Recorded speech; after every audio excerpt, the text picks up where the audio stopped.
movement, March and March, takes to the streets to insist on the deportation of undocumented foreign nationals. We begin our coverage this morning in KwaZulu-Natal, where about 100 foreign nationals are still stranded at a transit site in Durban as government scrambles to close it down ahead of the demonstrations today.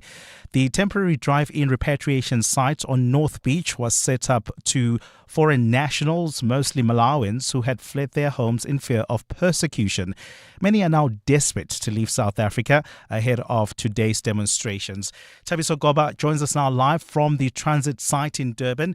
Thabiso, why is the site still open? Well, so government initially wanted to have it closed by today. However, there simply hasn't been enough buses to take everyone. We understand that tens of buses arrived last night to transport everyone here to a processing center in Musina, Limpopo. However, there are still a few people left behind. At the same time, so the tents where many of the people here were staying in have been dismantled along with other infrastructure. A strong police presence still surrounds the area, with 2 police nyalas present, police vans, along with a couple of armed officers. Despite that, so for the Malawian nationals that are still here, there's still a bit of fear about what might happen today. Thabiso Goba for Eyewitness News in Durban. Meanwhile, after days of uncertainty, hundreds of Malawans have been transported from Sandton to the Beitbridge border post near Musina. They were camped outside the Malawian consulate over the weekend. The repatriation process was carried out in stages, with women and children prioritized. Anelita Fandese reports. Boarding is still underway, and it remains unclear how many people will be moved today or whether additional buses will be brought in if required. With men now also included and assisted onto the buses, the operation appears to be running in phases as officials manage the flow of people still waiting to depart. There's a notable sense of relief among those being processed as they gather their belongings and move in queues towards the buses. Anelita Fandese, Eyewitness News. Traffic is expected to also be disrupted today in major parts of the country and in Johannesburg and in Gauteng and other parts of Gauteng. Today we'll bring you more on the story as it develops with our reporters fanned across different parts of the country. In other stories, forensic investigator Paul O'Sullivan has continued his criticism of KwaZulu-Natal police boss Nhlanhla Mkhwanazi, accusing him of also interfering with the criminal justice system. O'Sullivan says Mkhwanazi, while acting national commissioner between 2011 and 2012, failed to act against convicted former head of crime intelligence Richard Mdluli following instructions from the then minister Nathi Mthethwa. Mdluli was later sentenced to 5 years in prison for kidnapping, assault and intimidation. O'Sullivan was on the hot seat at the Madlanga Commission yesterday. His complaint on the 6th of July last year had 2 legs to it. One was criminal interference or penetration of the police, and the second leg was the executive overreach, the ministerial interference in the management of the police, which is exactly what happened in 2012, and he was a party to it, and not only was he a party to it, he helped cover it up. And US President Donald Trump says Iran has requested a meeting that will be held today in Qatar, despite Tehran denying any direct negotiations have been planned with Washington on the deal aimed at ending the Middle East war. The announcement comes after Iran held its first talks with Oman on managing the Strait of Hormuz since the US-Iran deal was signed, and as Washington and Tehran agreed to halt their attacks, which had strained the agreement. White House spokesperson Caroline Leavitt spoke to Fox News about the planned meeting. So Special Envoy Witkoff and Jared Kushner will be flying to Doha for high-level meetings this week as we continue to discuss the memorandum of understanding. On the sidelines of those high-level talks will be the technical talks. An Iranian Foreign Ministry spokesperson, Ismail Baghei, says a delegation of the country's own experts will travel to Doha this week, but he's denied any sit-down with the Americans. Gold is trading at $3,961.59 an ounce. The rand is at 16.46 to the dollar, 21.77 to the pound, 18.77 to the euro. Brent crude oil is at $72.53 a barrel. And in the traffic, we've got some issues on the N3 North. This is in the Germiston area. Just as you approach the Geldenhuys interchange, there's also queuing traffic already on the N3 North approaching the Elands turnoff. That's due to an accident there. And in your sport, Germany and the Netherlands are out of the World Cup, beaten on penalties by Paraguay and Morocco, while Brazil scored in the dying seconds to beat Japan 2-1. Springbok coach Rassie Erasmus goes for a 5-3 split on the bench. Manny Libbok will be fly half against England. And an easy opening day for the top seeds at Wimbledon. A fine day in store for Gauteng, Johannesburg, starting at 6 degrees, peaking at 19. Pretoria, 5 and 22. Vereniging, 5 and 21. The top story in EWN this hour. Police have warned against violence and crime during today's anti-illegal demonstrations. EWN, in touch, in tune and independent.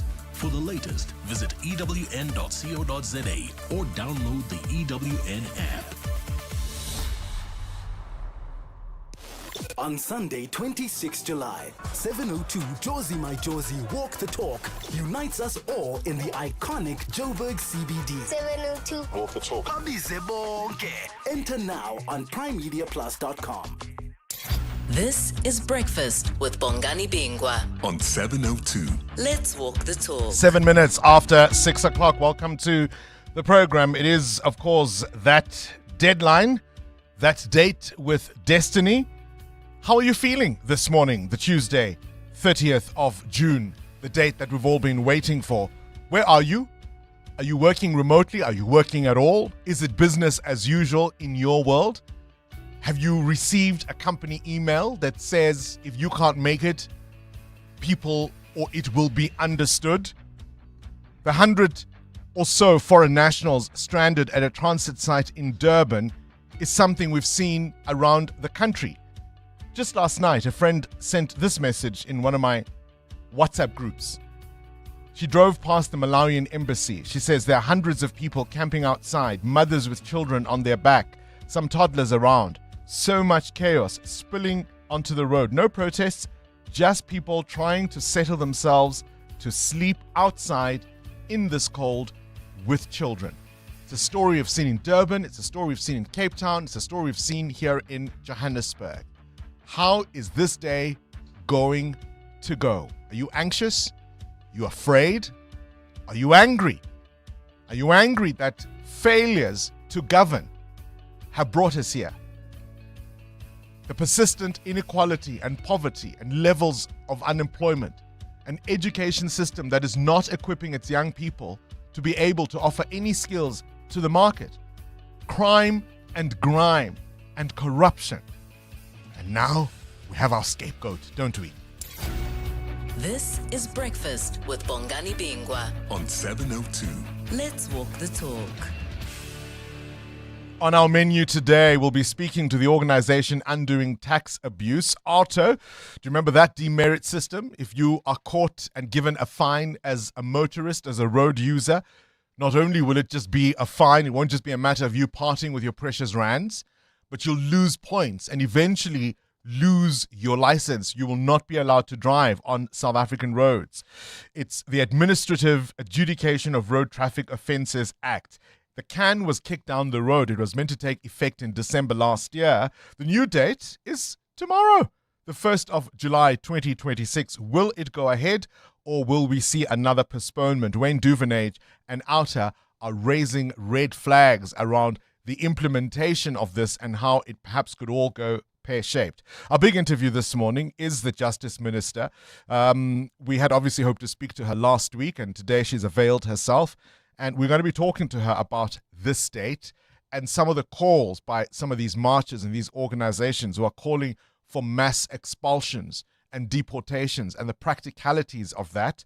There's a stunning piece in today's Business Day written by Duma Qubule, who reminds us that South Africa is a signatory to a number of conventions, including the United Nations, including the Africa Charter, and that even if government had the will to do so, you simply cannot just deport people en masse to different countries, particularly refugees and asylum seekers. We'll be speaking to the Justice Minister about the preparations for today and what might indeed unfold. And then just before 9 o'clock, we'll tell you how FNB will be teaming up with 702 Josie My Josie for the Walk the Talk. You're with Bongani Bingwa 702 weekday mornings, 6 to 9 a.m. It is 10 minutes after 6 o'clock. I do want to know how you are feeling this morning. Send us a WhatsApp voice note on 072 702 1702. We don't have a shout out, as it were, as we typically do, to illustrate something in the news. We want to get straight into it. If you are somebody who is at work, what did you observe on your way to work? I felt it and the other thing is that we drive in the wee hours to get to the office around 4 o'clock, just before 4 o'clock. And so it's never that roads are terribly busy at that time anyway. But today it feels especially quiet. And I've got my colleagues here in studio, Amoramila and Mutero Hwaripe. Good morning to you two.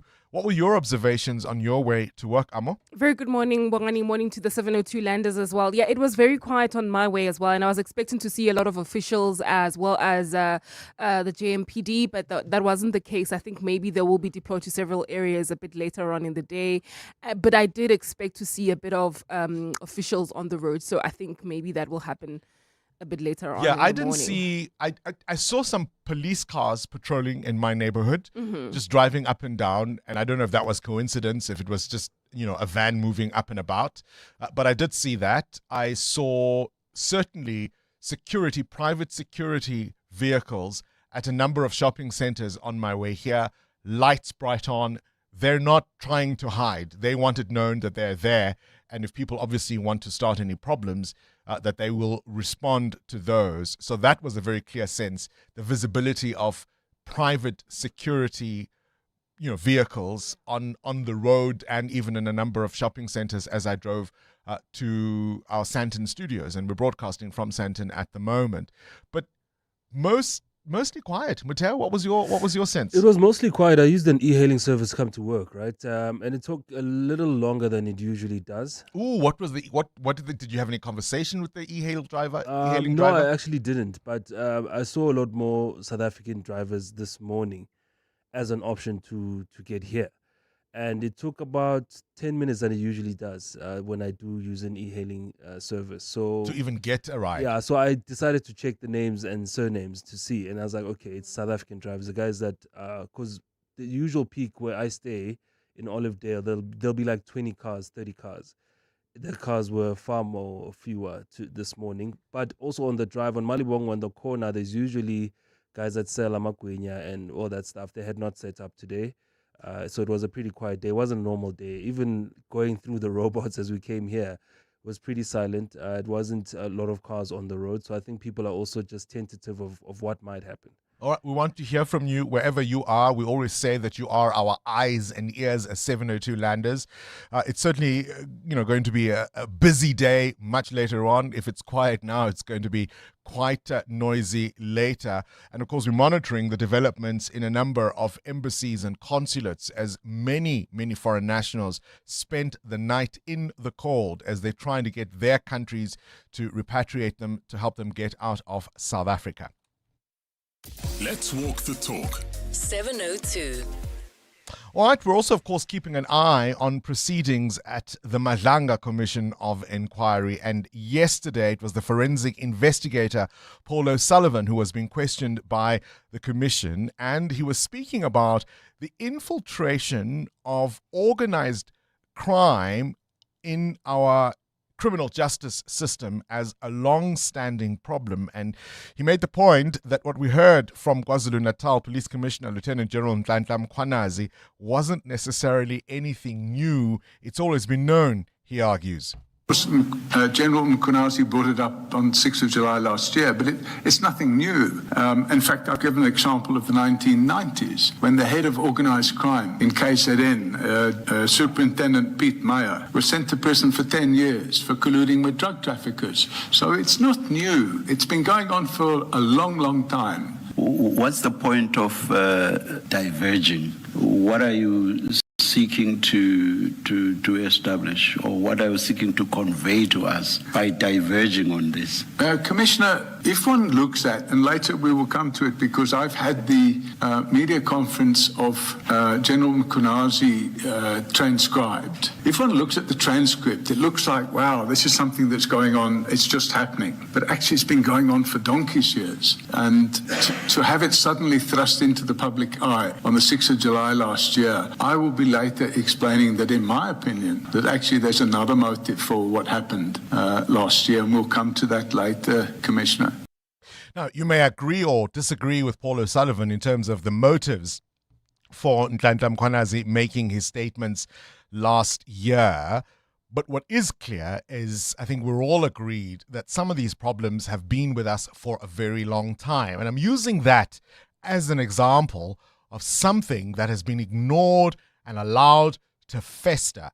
And I beg your pardon. And now as the wound is basically open, right, oozing pus as it were, we're all now shocked as to how we got here. And you can take any number of issues the country needs to deal with and needs to deal with seriously, and not just urgently, but seriously with long-term solutions, right? You can take unemployment, you can take the education system and what it means for our young people, as we have consistently discussed, particularly this Youth Month.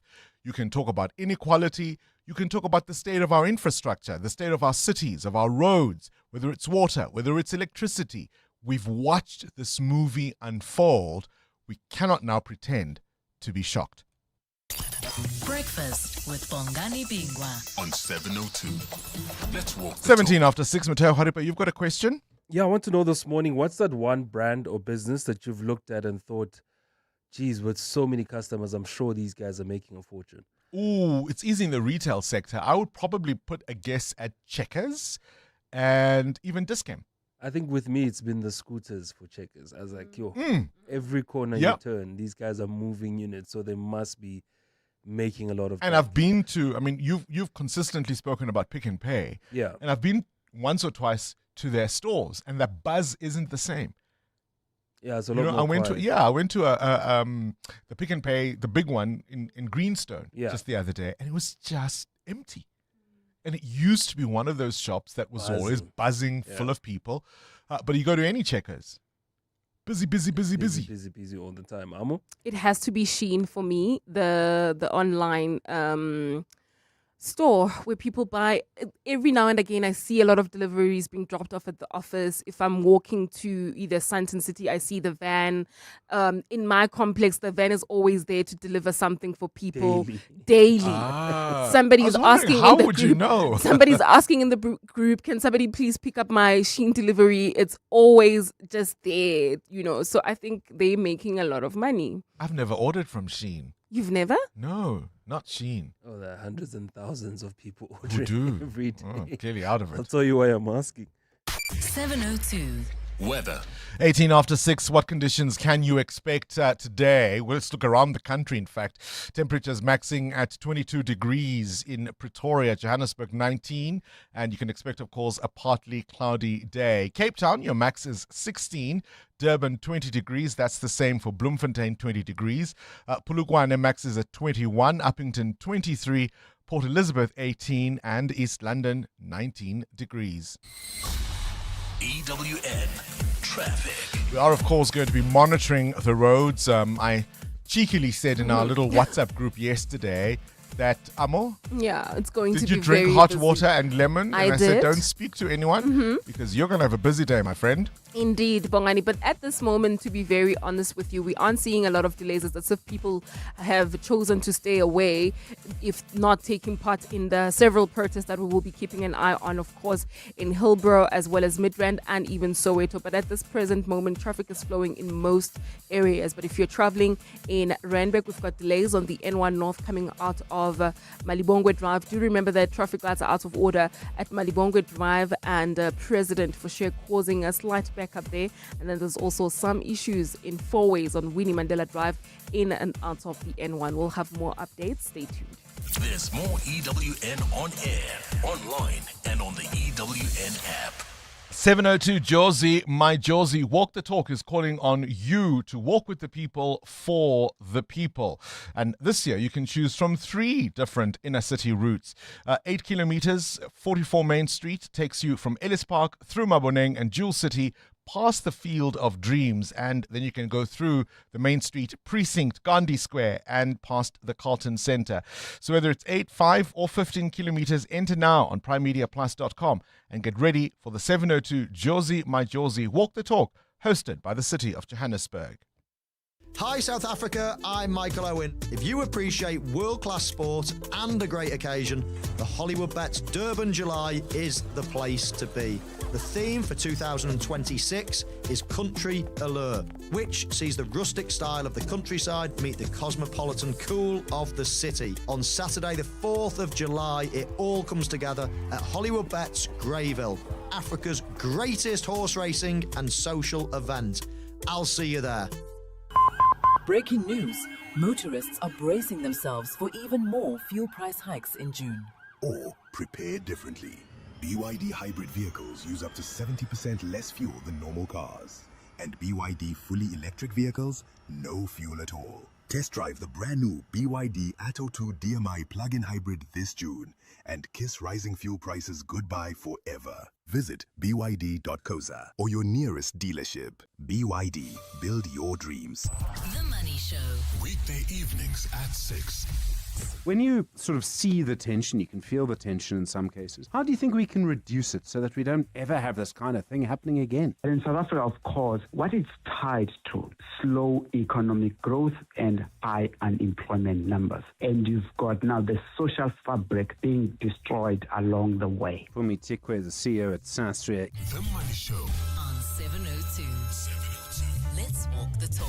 The Money Show with Stephen Grootes is brought to you by Absa Rewards. Get double cash back depending on your rewards tier when an African team scores and wins at the FIFA World Cup 2026, courtesy of Visa. Use your Absa Visa card at rewards partners on match days to score. Join Absa Rewards on the banking app. Your story matters. Absa is an authorized FSP and a registered credit provider. T's and C's apply. 702. Add your voice. Have your say. Let's walk the talk. Morning, Bongani and team. So I stay in Protea North, and obviously yesterday the memorandum in Soweto from Jabulani Amphitheatre was handed over there. So this morning, I normally leave home at 5:30, so I left just a few minutes earlier so that just to suss out the situation. And there were a lot more vehicles at the police station. So you can see there were a lot of, the gates were locked at the police station. So I think they're preparing to leave. So yeah, you can tell there was a large number. I pass the police station because it's down the road from where I stay each and every day. And you can see that they're preparing to leave now. There's a large number of police vehicles and police officials and private vehicles at the police station, which is an abnormal number. And our shopping complexes I passed to, there was some security similar to you. So obviously for that visibility to avoid like what happened in 2021 July. I'm on my way to work. Thank you for that voice note. You are our eyes and ears all around 702 land. What you see, what you hear, do let us know. Send us a WhatsApp voice note on 072 702 1702. You're also, of course, welcome to call us directly on 011 883 0702. And I just want to know, how are you feeling?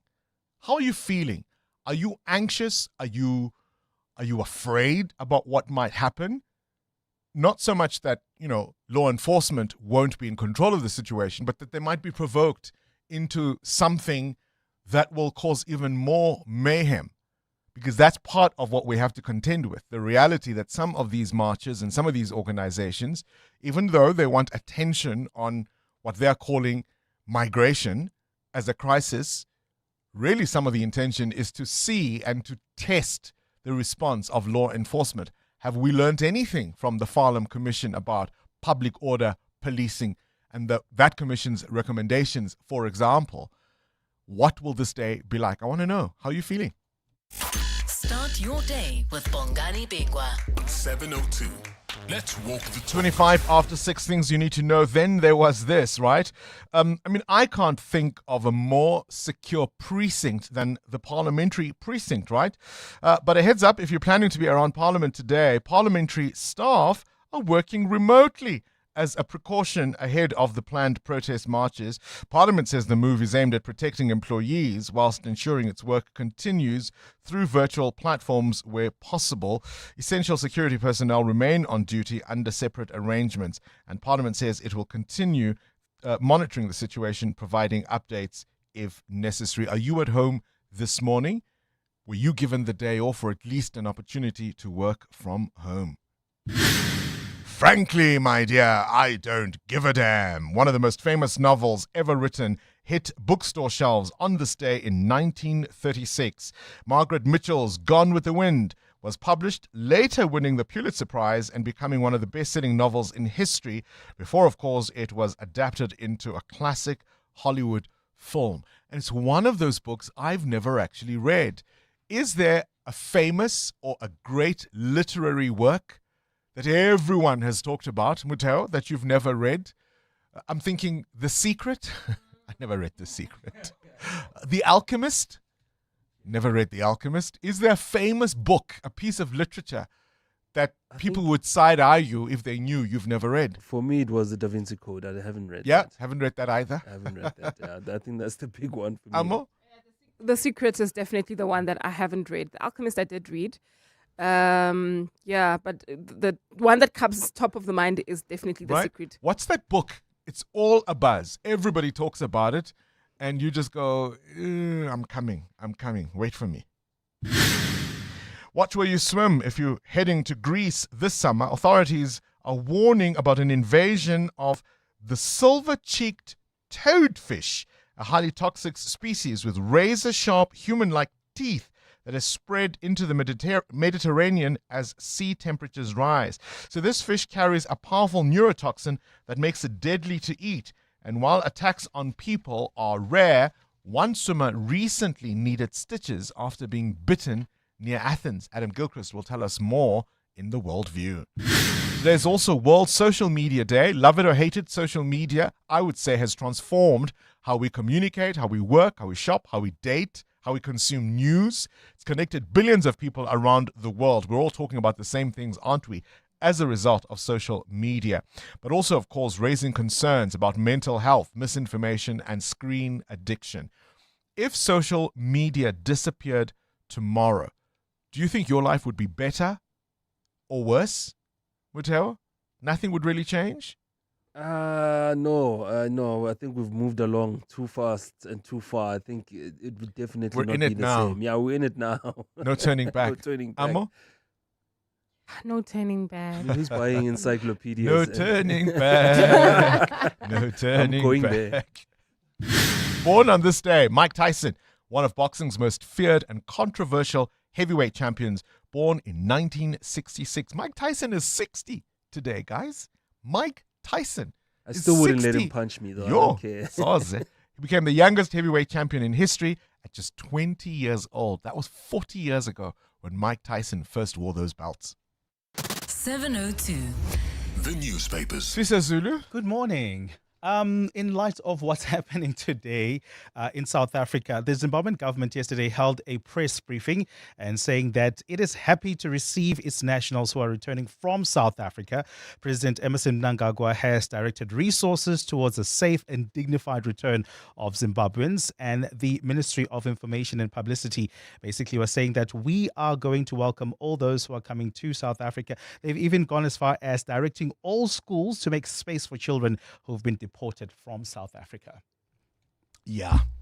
Emmerson Mnangagwa, as I roll my eyes.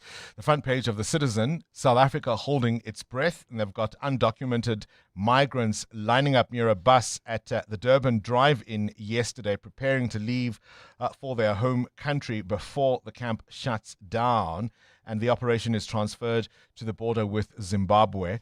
And the Sowetan nation on knife's edge. The Business Day is quoting the former president, Thabo Mbeki, who says, this is not about xenophobia. Neither was 2008 and the attacks there. And Thabo Mbeki is arguing that, in fact, what happened in 2008, it was all about trying to drive as many Zimbabweans as possible to go back to Zimbabwe to vote in the 2008 election. Yeah, ne? Yeah.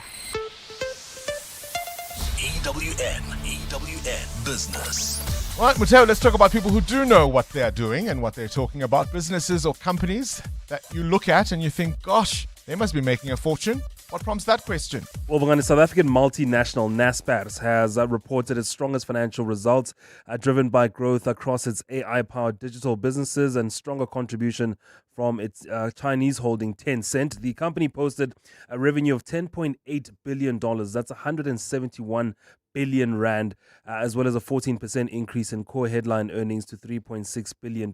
But that wasn't the big story. The major milestone for Naspers was that one of its e-commerce firms, Takealot Group, achieved its first full-year profit. Can you imagine? Takealot? You always imagine that they made all that money, but it took them 15 years. 15 years.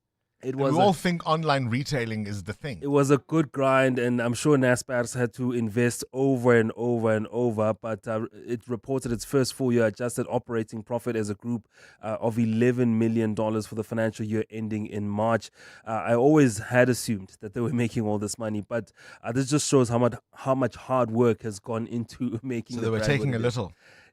They were taking a little all this time. They were working a lot. All this time. They were working a lot and taking a little, but they've turned things around, marking a massive turnaround from a $13 million operating loss last year to a $1 billion total revenue this year. So a big push from them, and that's what has pushed up Naspers in terms of its e-commerce businesses. Takealot's doing well done. Takealot. Well done. Takealot. Is the rand taking a lot or taking a little? It's taking a little, and it's taking a beating. In fact, from the US dollar at 16 rand 45 against the US dollar, 18 rand 75 against the euro, and 21 rand 76 cents against the British pound. Price of gold at $3,973 an ounce. It's down 1%. Platinum also in the red at $1,567. Brent crude now at $73 a barrel. And I'll have more business for you after 7. Straight to the news desk we go. Swiss Zulu 4-4. Maslalisane. That's right. Bongani Santako says it's committed to serving every commuter without fear or favor today, despite planned mass protests against illegal immigration. A number of civic organizations are planning marches calling for undocumented foreign nationals to leave South Africa and tighter immigration and visa regulations. Over the past few days, thousands of foreign nationals from countries including Zimbabwe and Malawi have been repatriated.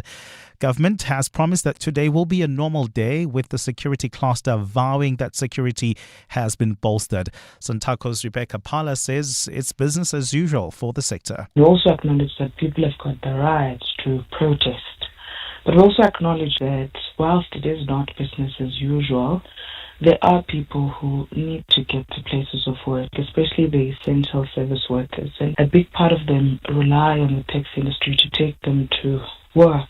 Pala says they will monitor the situation closely throughout the day. Ours really is to say that this is not a shutdown of everything in the country today. So there shouldn't be an issue with coexistence for South Africans to express their rights, all while those who need to move are able to move. That is our official position. Meanwhile, the South African Council of Churches has also called for protesters to march peacefully without any disruptions. It's urging organizers, speakers, marshals and participants to ensure they remain peaceful, lawful and disciplined. The council says it rejects all forms of violence, intimidation and inflammatory language that dehumanizes others.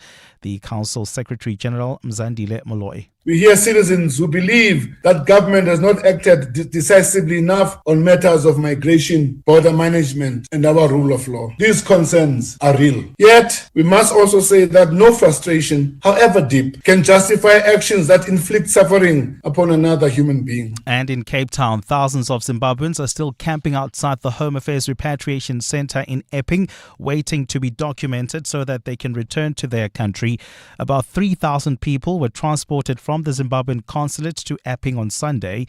Many of those who opted for voluntary repatriation were captured on the department's system but experienced delays with travel documents being coordinated by the Zimbabwean consulate.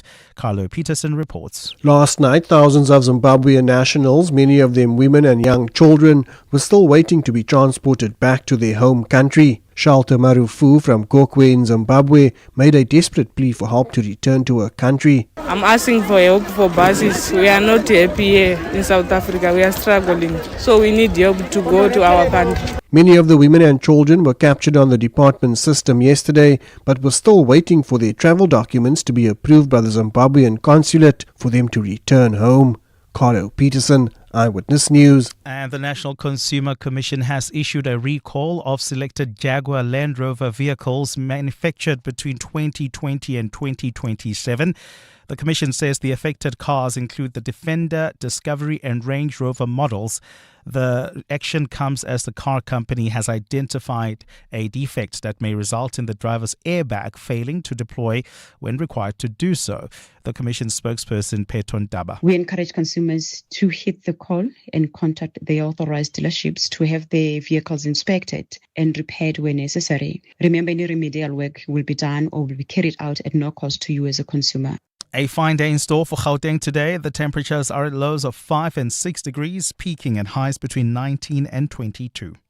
And in the traffic, we've got some delays reported on the N3 North. That's in the Germiston area. An accident right near the Elands interchange is causing delays. Please be on the lookout there. There's also queuing traffic in Sharingly along Malibongo Drive towards President for Share due to faulty traffic lights. The top story this hour, Santaco says it's committed to serving every commuter without fear or favor today, despite planned mass protests against illegal immigration. 35 years ago, we started asking a simple question. What if change wasn't something to survive, but something to invest in? Markets have risen and fallen. Technology has rewritten the rules. The world has shifted in ways nobody predicted. Through it all, we kept investing with conviction for the long term, for you. Change is opportunity. We're always ready to invest in it. 91. Investing for a world of change. 91 is an authorized FSP. What is your business here? You didn't start your business to play it safe. You took the leap, made the bold move, and now it's time to make the next one.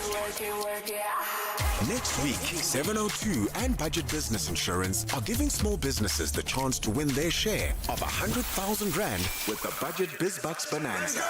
Enter on primemediaplus.com. Tell us about the boldest move you've ever made in your business and what your next one will be. Then get an obligation-free Budget Business Insurance quote. 702 Breakfast with Bongani Bingwa could call you.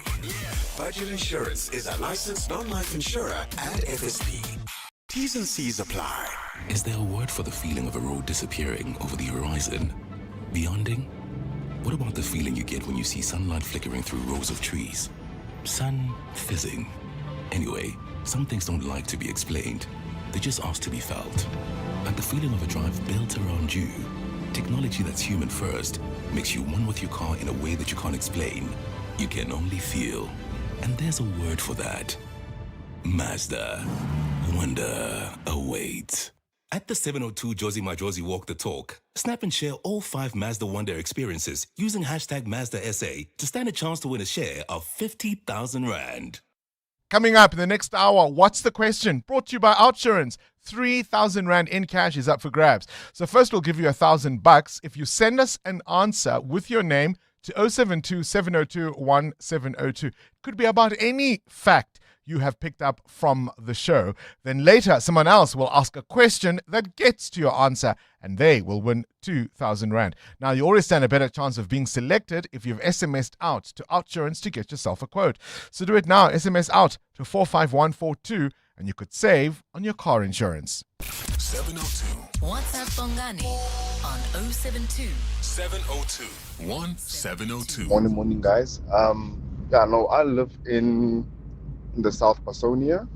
And I work in Soweto, and driving through Soweto getting to work, I must say it's very, very normal. If not slightly quieter because of the closed schools, yeah. But yeah, nothing out of the ordinary. Absolutely nothing. Good morning. I've just started my commute to work. I decided to leave a little earlier than usual in case there are any issues. We did receive an email saying if it's not practical for you to come to work, you can work from home. But yeah, I'm on my way to work from Alberton. We'll see. Morning, Bongani and the team. This is Helen. I'm driving to Pretoria. I'm on R21. Everything is clear. Cars are moving. There's nothing going on here. All is well. Thank you, Bongani. Have a blessed day. Thank you. Bye. Morning, Bongani. What a good day to be awake. I'm an e-hailing driver. I've been working since 5 a.m. and I can definitely agree that there are no rights. I've been working like up and down like the whole morning. Seems like people are not here today to work. But then just gonna listen to the show and get the updates on what's happening. But then in Pretoria Central and surrounding areas now are still quiet. Just that there's police visibility. Yes, here in Pretoria, Acadia.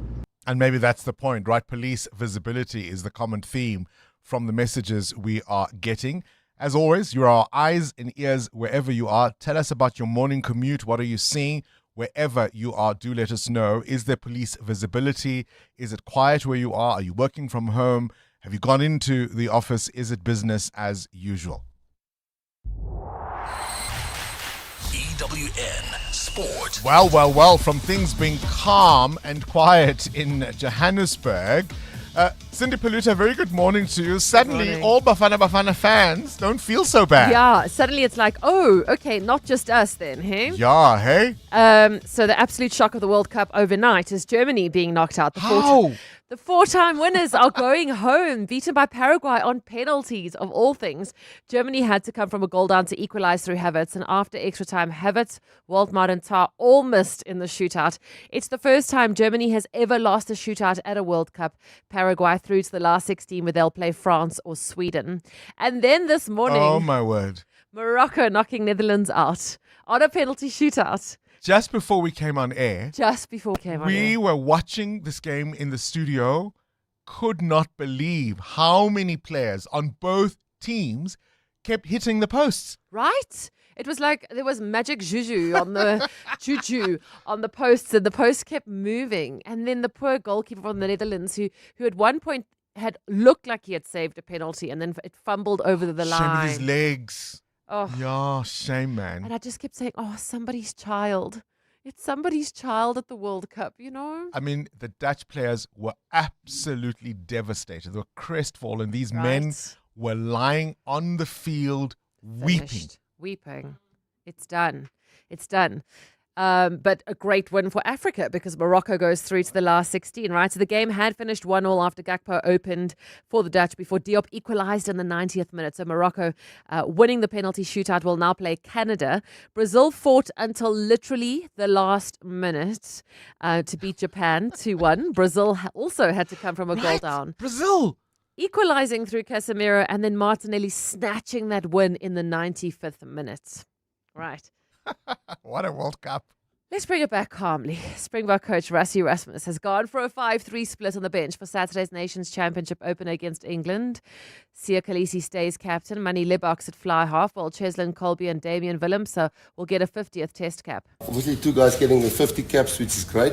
And then, the way we thought about the team, it's our first match of the season. We'd like to try and win. Obviously, after this, until the end of the year, in certain games we will rotate and give other guys opportunities. But a pretty settled team.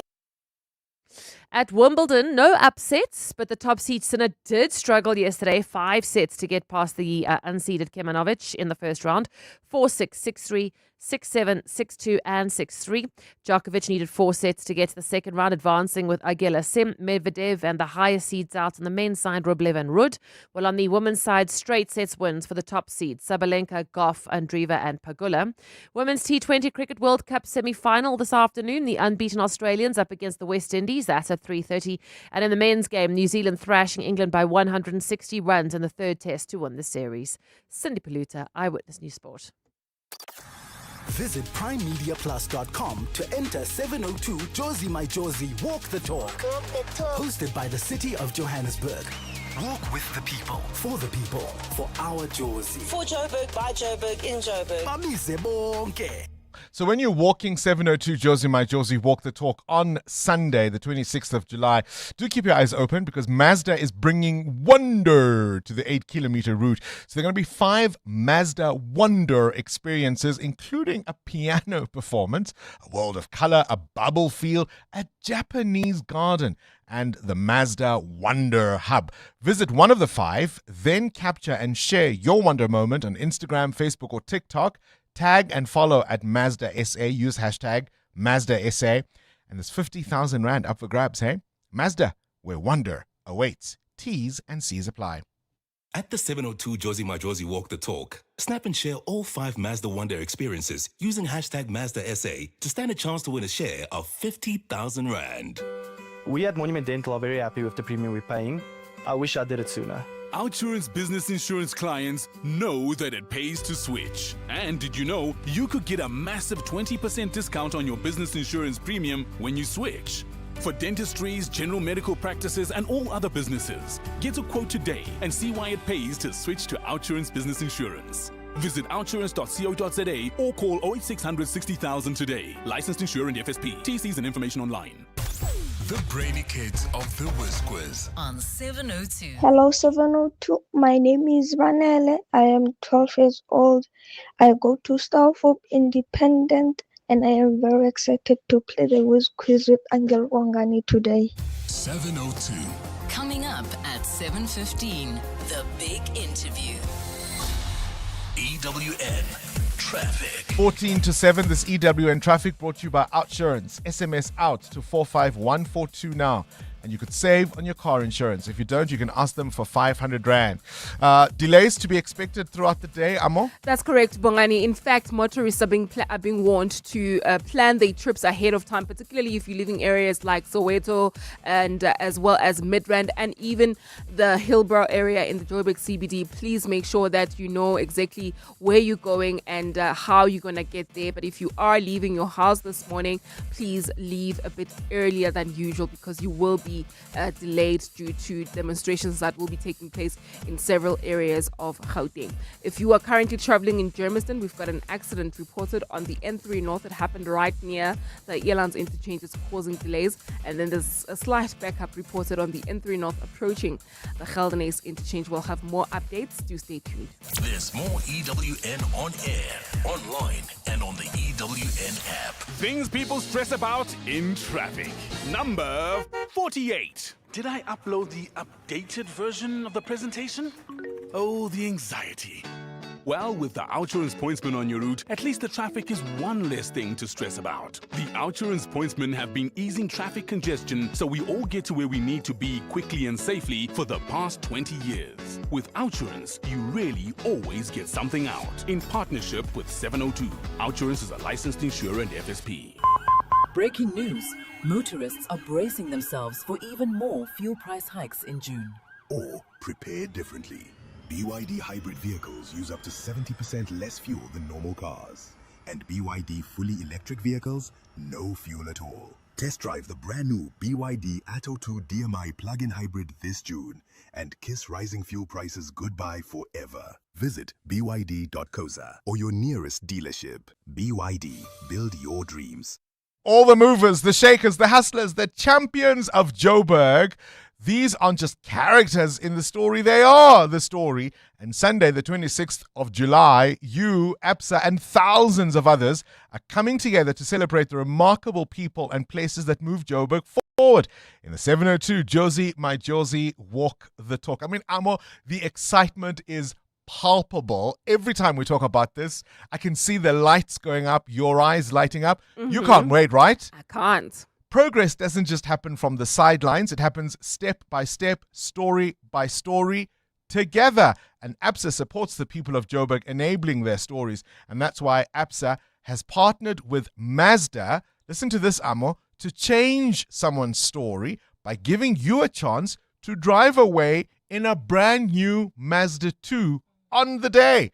To enter, Download, register and transact on the ABSA banking app between the 26th of June and the 20th of July. Then, of course, you've got to join the rest of Joburg in the 702 Josie My Josie Walk the Talk in proud partnership with ABSA. ABSA is an authorized financial services and registered credit provider. The competition terms and conditions do apply. Join us. Let's walk the talk. This is 702. Very good morning, Bongani. Bongani, yes, I agree with Paul O'Sullivan that the problem of police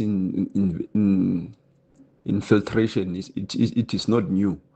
But of course, Ndlandla Mukhonas, when brought the issue, he wanted this issue to be addressed, of which I agree with what Ndlandla did. It has been left for quite too long, but needs to be addressed. That is why Ndlandla saw it that those who are in power, who are in charge, who are supposed to be acting, they are failing to do that. Now is the right time to address it, Musherepai. Yeah, I mean, I think whatever your view of Ndlandla Mkhwanazi, and he's had some, difficult moments, certainly. I mean, as a journalist, when he wanted, to make our work difficult, I quite raised my eyebrows there. The point, though, is we've got so many problems, and you can point to any number of them that have been known for some time and little action has been taken. Does it always have to take that kind of drama for things to be dealt with? Who is the whizziest of them all? It's the Whiz Quiz on 702. Up next, we speak to the organization Undoing Tax Abuse, AARTO. The new road traffic demerit system is meant to kick in tomorrow. Are we ready? In the meantime, Banele is 12 years old and goes to the Star of Hope Independent School and joins us now in the Whiz Quiz. Banele, I'm told you want to be a lawyer growing up. Is that true? Yes, I want to be a lawyer when I grow up. Well, I'm going to need you to speak a little louder, Banele. Can you hear me? Yes, I can hear you. Yeah, there we go. There we go. Much stronger. I'm going to need you to be stronger, loud, and clear. Do you know why you want to be a lawyer growing up? When you grow up, Banele? Yes, I want to save people who don't deserve to go to prison. Oh, well, let's see if you can get 10,000 Rand, because I think that's a very good reason for us to give it to you. KG, start the clock. How many planets are in our solar system? 9. Incorrect, 8. In maths, what is 10% of 100? 10. Correct. How many countries are there on the African continent? 100 or 54? 54. Correct. What is the name of the building where people can borrow books or hear stories? Library. Correct. True or false? The Smurfs are red in color. False. Correct. On what continent will you find the South Pole? North Pole. Antarctica. True or false? The person who stands up front and directs an orchestra is called a conductor. True. Correct. Which team did Bafana Bafana face in the Soccer World Cup? Was it Canada or the USA? Canada. Correct. A group of fish is called a what? A school of fish. Correct. Spell the word football. Football. That is correct. And that means, Banele, you walk away with a tidy 800 Rand. It's $100 for each answer. Get all 10 correct and you win the 10,000 Rand. The Brainy Kids of the Whiz Quiz. On 702. Current events, developing stories, Tough questions. your voice making a difference.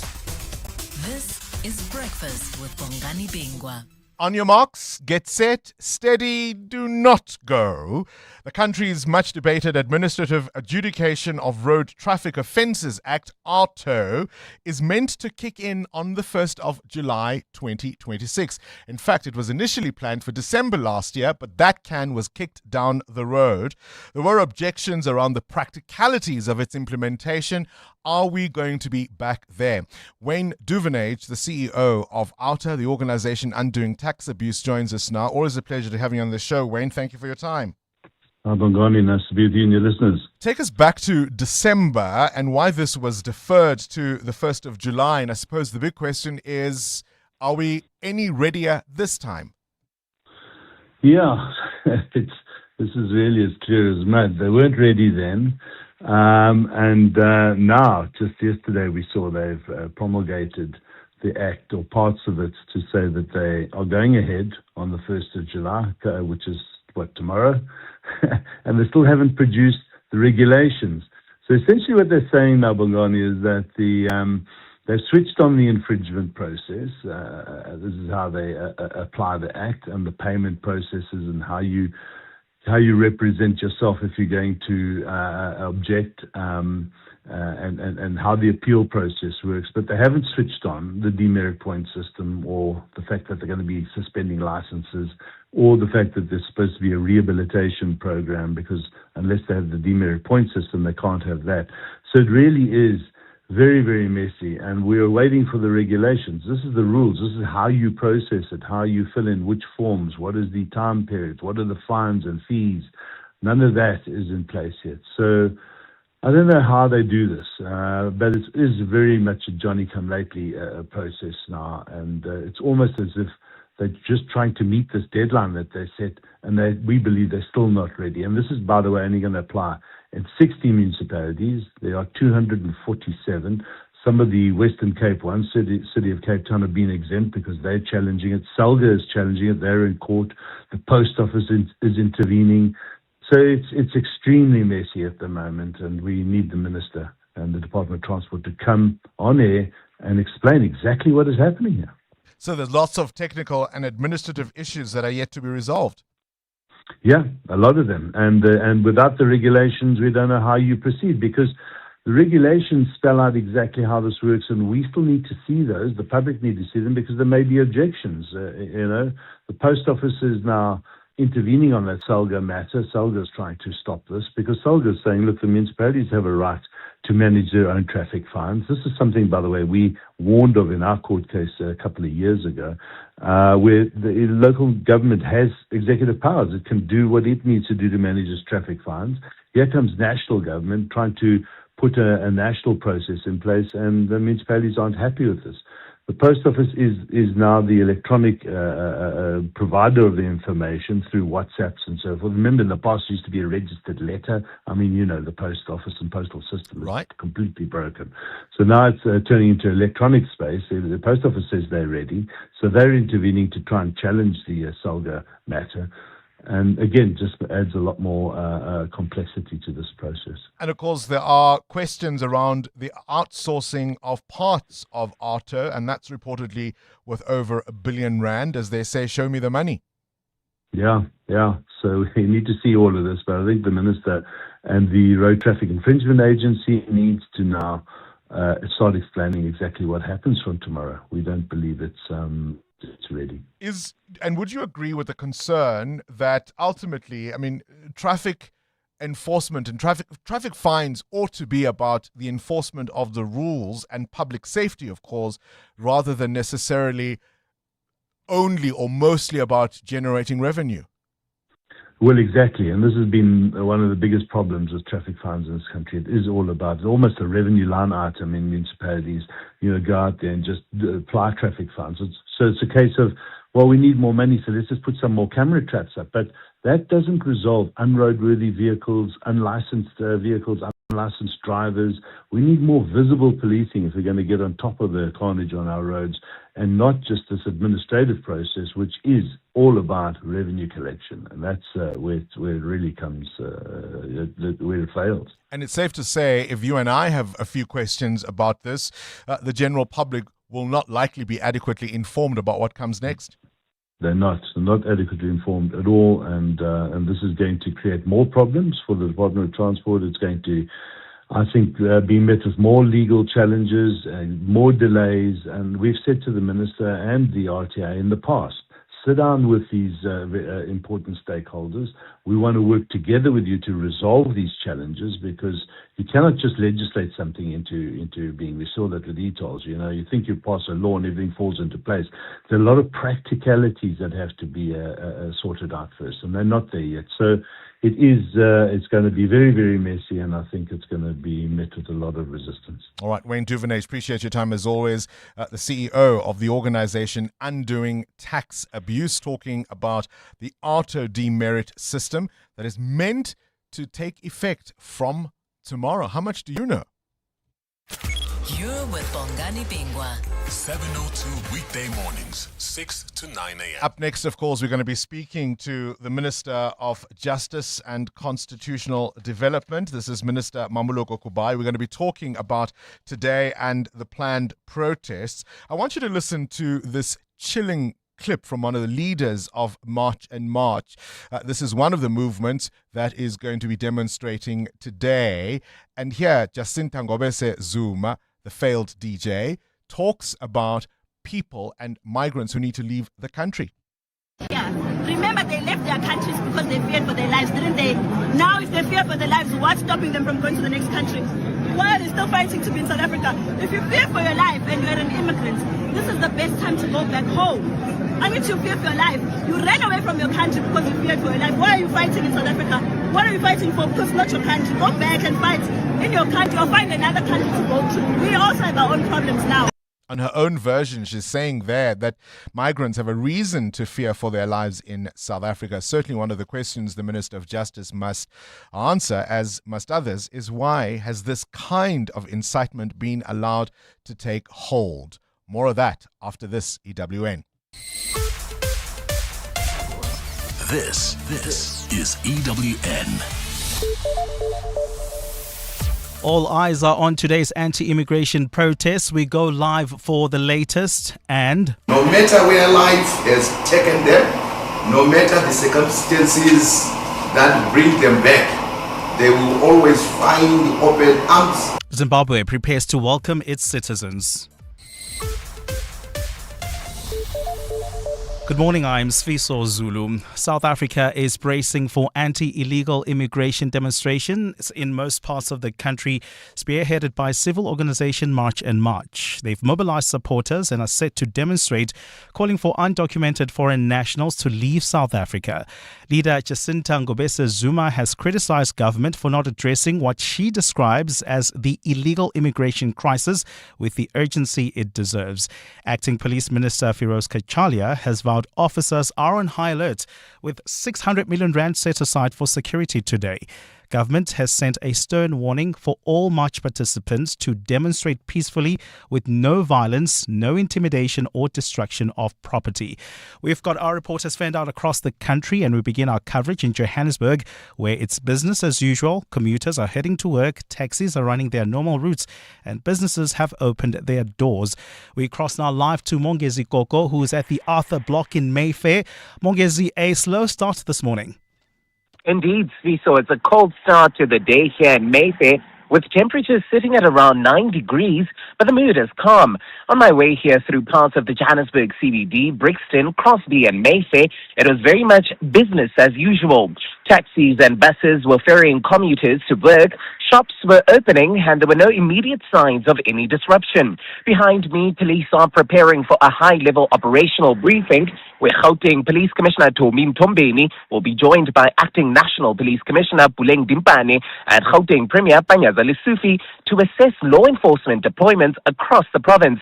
Now, Sviso motorists have been warned to expect major traffic disruptions after 8 o'clock this morning as officers begin escorting and monitoring planned protest actions across parts of the province. Monkey Zikoko. Eyewitness News, reporting live in Mayfair. In KwaZulu-Natal, there's heightened law enforcement presence on national routes and other strategic locations in the province. Police say they will not allow a repeat of the July 2021 unrest that crippled many businesses. Nhlanhla Mabaso is in the capital, Pietermaritzburg, and joins us now live. Nhlanhla, tell us about where you are and what the situation looks like this morning. So I'm standing outside the Brookside Mall. Remember, it is the mall that was burnt down by convicted and sentenced criminal Mdumiseni Zuma during the 2021 July unrest protests. While government has declared today a normal working day, authorities are not leaving anything to chance. This mall is among some that are well-protected infrastructures here, with private security also involved. The entry highway is a busy carriageway which connects KwaZulu-Natal to other provinces such as the Free State, Mpumalanga and Gauteng. It is also heavily guarded. As of last night, police, road traffic inspectorate and private security started their deployment, meaning parts of the route, the toll gates and other important interchanges. And today at the capital city, it is also expected that it will experience large protests from civic organizations, community members, as well as supporting political parties.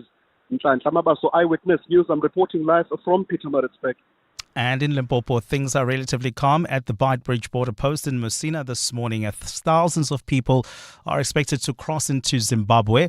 Buses transporting Malawians and Zimbabwean nationals are en route to the port of entry. Alpha Ramushwana is at the border. Alpha, how's the situation looking like at this hour? At this stage, Siso, South Africa's busiest land port of entry, is relatively calm, with the Border Management Authority appearing to be handling the current influx well. Only a few buses are arriving sporadically, a sharp contrast to late last night when EWN saw a long convoy of buses packed to capacity heading towards the border. What's hard to miss, however, is the endless convoy of trucks stretching for about 5 kilometers along the highway as they wait to cross. On the ground, people are carrying large bags and their belongings. That's a common sight as they prepare to cross the thick borderline separating the two countries.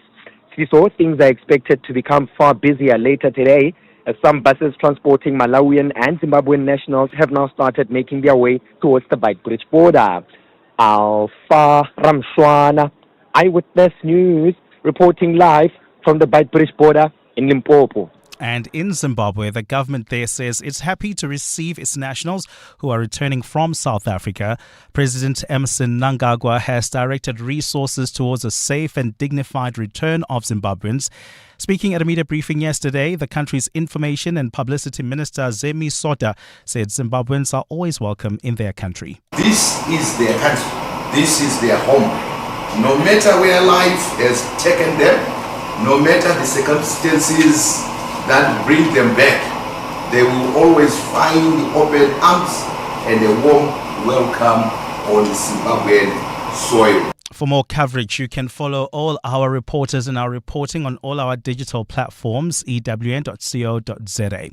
Gold is trading at $3,961.59 an ounce. The rand is at 16.46 to the dollar, 21.77 to the pound, 18.77 to the euro. Brent crude oil is at $72.53 a barrel.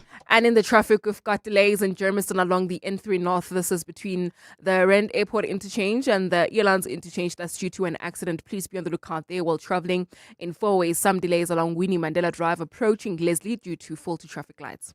And in your sport, huge upsets at the World Cup as both Germany and the Netherlands are knocked out on penalties by Paraguay and Morocco. Brazil scored in the 95th minute for a 2-1 win over Japan.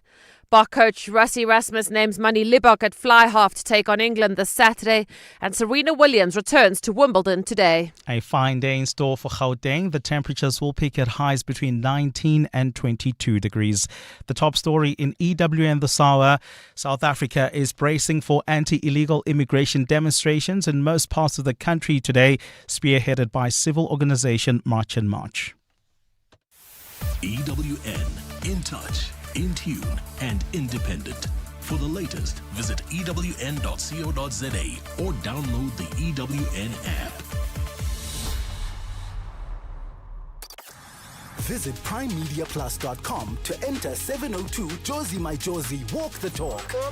Hosted by the City of Johannesburg. Walk with the people, for our Josie. For Joburg, by Joburg, in Joburg. This is Breakfast with Bongani Bingwa on 702. Let's walk the talk. How are you feeling this morning as this planned shutdown gathers apace? Are you anxious? Are you apprehensive? Are you angry? Are you afraid?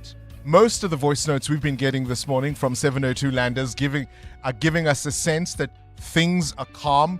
There's great police visibility, no traffic delays at this stage linked to these protests and demonstrations. So far, business as usual. A little quieter perhaps because many people are staying at home waiting this one out. Of course, many migrants have spent the night outdoors in this freezing cold. The visuals on television of mothers with babies queuing up outside embassies and consulates and these makeshift repatriation centers, those are worrying to see. But you are our eyes and ears wherever you are around 702 land. Send us a voice note. Tell us what you are seeing. Tell us where you are and how things are unfolding in your part of 702 land. Morning 702 landers. I'm in Benoni in Wardville, but I'm working in Boksburg. But no, it's quiet. But one thing I've noticed is a lot of police. Ironically, icon. This thing, it shows us if ever ANC were serious about ending crime, they will do it. Why so suddenly so many police? Morning, Bongani. Ntlantla here from Benoni, from the East Rand. Everything seems normal in the East Rand. I'm an e-hailing driver. I've been driving from Kempton Park, Benoni, Boksburg, Germiston in the morning. I haven't seen anything. So everything seems fine. And I'm a happy man because there is a high demand, so the prices are a bit higher. So I'm making money. Morning, Bongani. Have a great day. Thank you. Bye-bye. Good morning, Bongani and team. Happy Tuesday and the last day of the month. Guys, we are in the Free State, Edge of the Val. It's business as usual. This is Breakfast with Bongani Bingwa on 702. Let's walk the talk. 10 after 7, we heard, of course, from the Lieutenant General Tibelo Musikili from the Nat Joints, who confirmed that at least 103 cases and 195 arrests have been made so far in response to these anti-migrant protests and related activity. Over the weekend, a group of so-called March and March protesters entered a home in Rosettenville, Johannesburg, where a Congolese family and resident harassed. We can confirm that 4 people have been arrested and they are in custody on charges of public violence and house robbery. On anti-foreigner sentiment cases, we have from the 1st of March to date registered at least 103 cases with 195 persons arrested. Breakdown of this in terms of provinces includes 39 cases that were reported in KZN and 11 persons have been arrested. In Eastern Cape, 12 cases have been reported and 9 persons have been arrested. In Free State, 29 cases were reported and 153 persons arrested. Western Cape, 15 cases reported and 14 persons were arrested. In Gauteng, 4 cases were registered with 5 suspects arrested. In Mpumalanga, 3 cases were registered and 3 persons arrested. The leader of the march linked to Abahambe protest, Simpiwe James Bonile, remains in custody following his arrest in May in the Western Cape province. His case, it's since been remanded to the 2nd of July 2026. That is, of course, the chairperson of Nat Joints. This is Lieutenant General Tibelo Musikili. And no doubt, if things do get out of hand today, there may yet be more arrests. Nervously, I think the eyes of the world are going to be on South Africa. I want you to hear now the UN spokesperson, Stefan Dujarric, saying the UN, the United Nations, closely monitoring rising tensions in South Africa.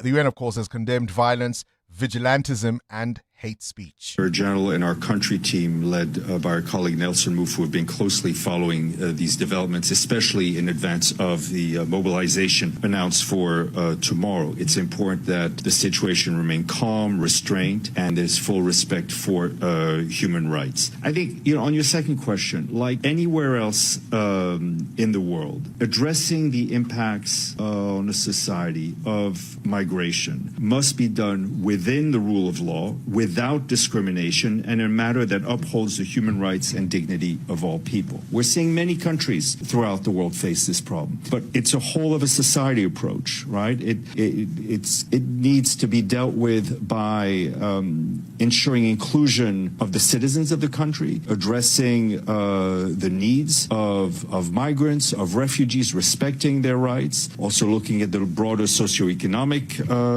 needs. Our team in South Africa will continue to work with the government, be as helpful as they can to try to address this. 702. Up next. The big interview. And today's big interview, of course, is going to be with the Justice Minister talking about this day. But in the meantime, what you need to know, it's more than 12 years now after the Malaysia Airlines flight MH370 vanished with 239 passengers on board. That search continues. Malaysia has extended its agreement with the exploration company Ocean Infinity until the 30th of June 2027. The aircraft disappeared on March 8th, 2014, whilst flying from Kuala Lumpur to Beijing. And on this day, 1937, London received the world's first 999 emergency call, creating a system that would become a model for emergency services around the world. Nearly 90 years later, 999 is still the UK's emergency number. Frankly, my dear, I don't give a damn. Margaret Mitchell's Gone with the Wind went to bookshelves on this day in 1936. It later won a Pulitzer Prize and, of course, became a Hollywood film following its run as a best-selling novel. And I've been asking you, what's that famous book everyone's read, but you have not yet? Today is also World Social Media Day. EWN Traffic. What? Let's check the roads, Amo.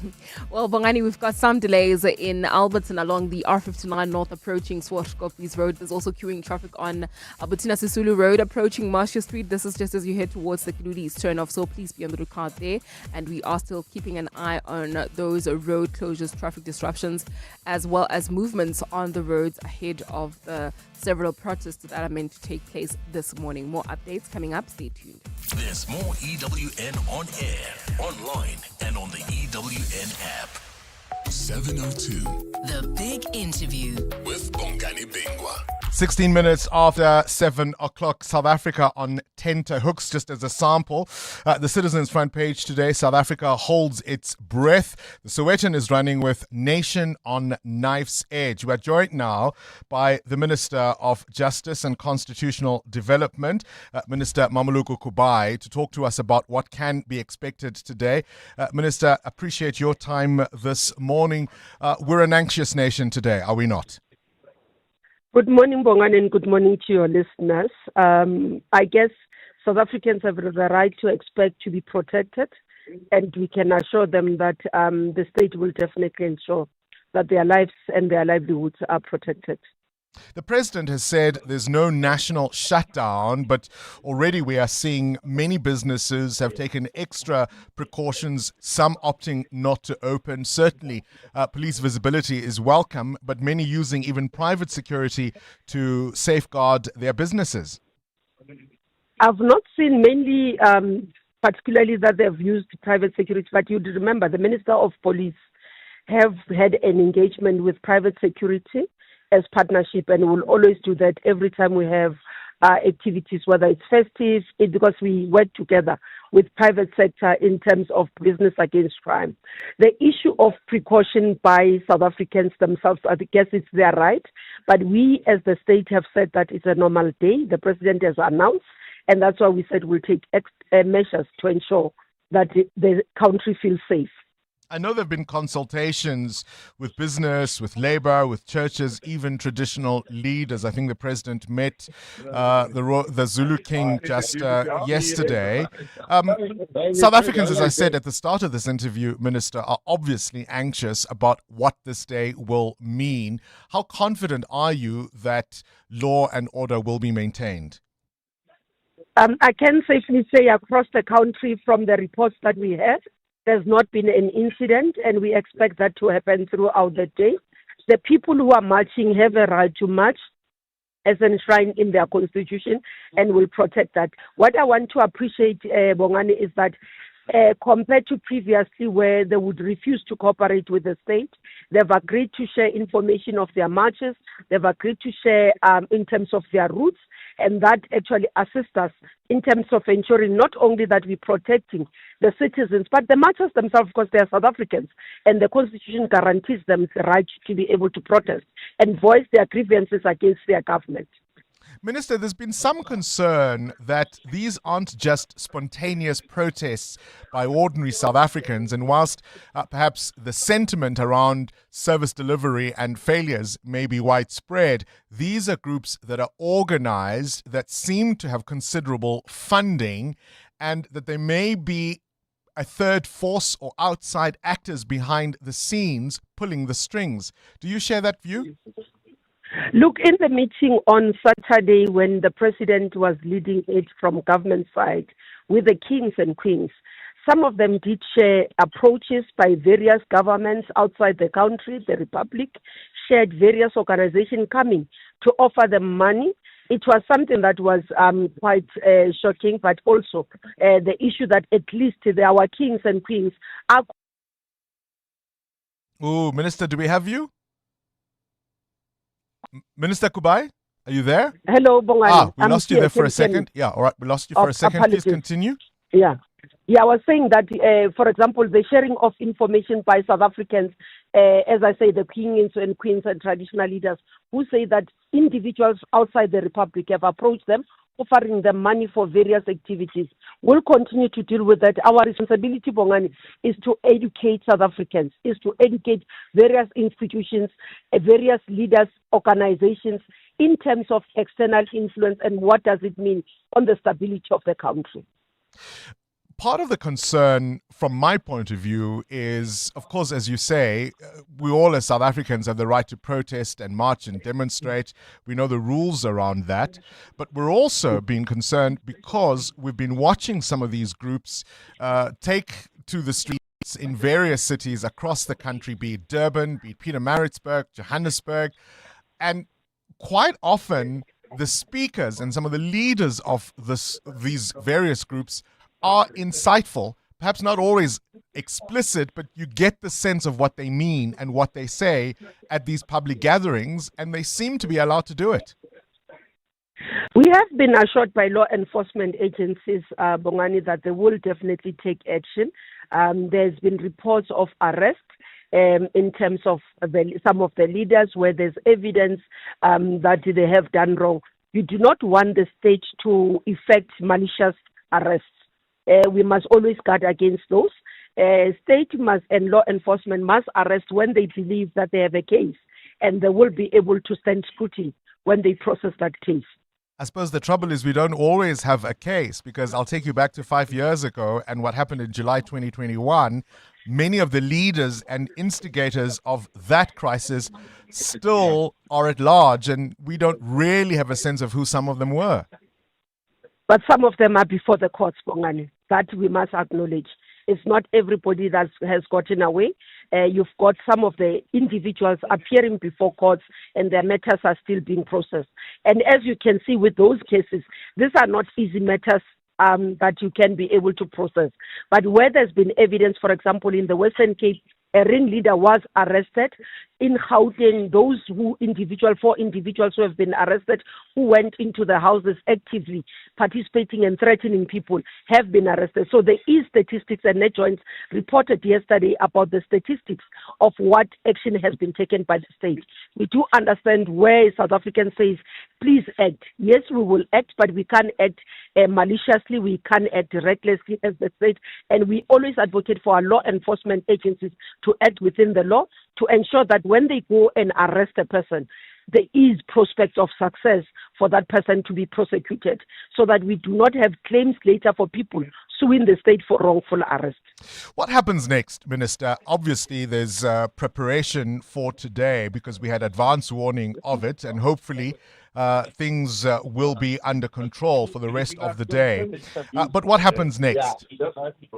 So we'll continue to have things under control. As we said, this is not a deadline that was set by the state. This is much as what we responded is because we have an obligation as the state to protect South Africans. And as the IMC, we have said that our work continues.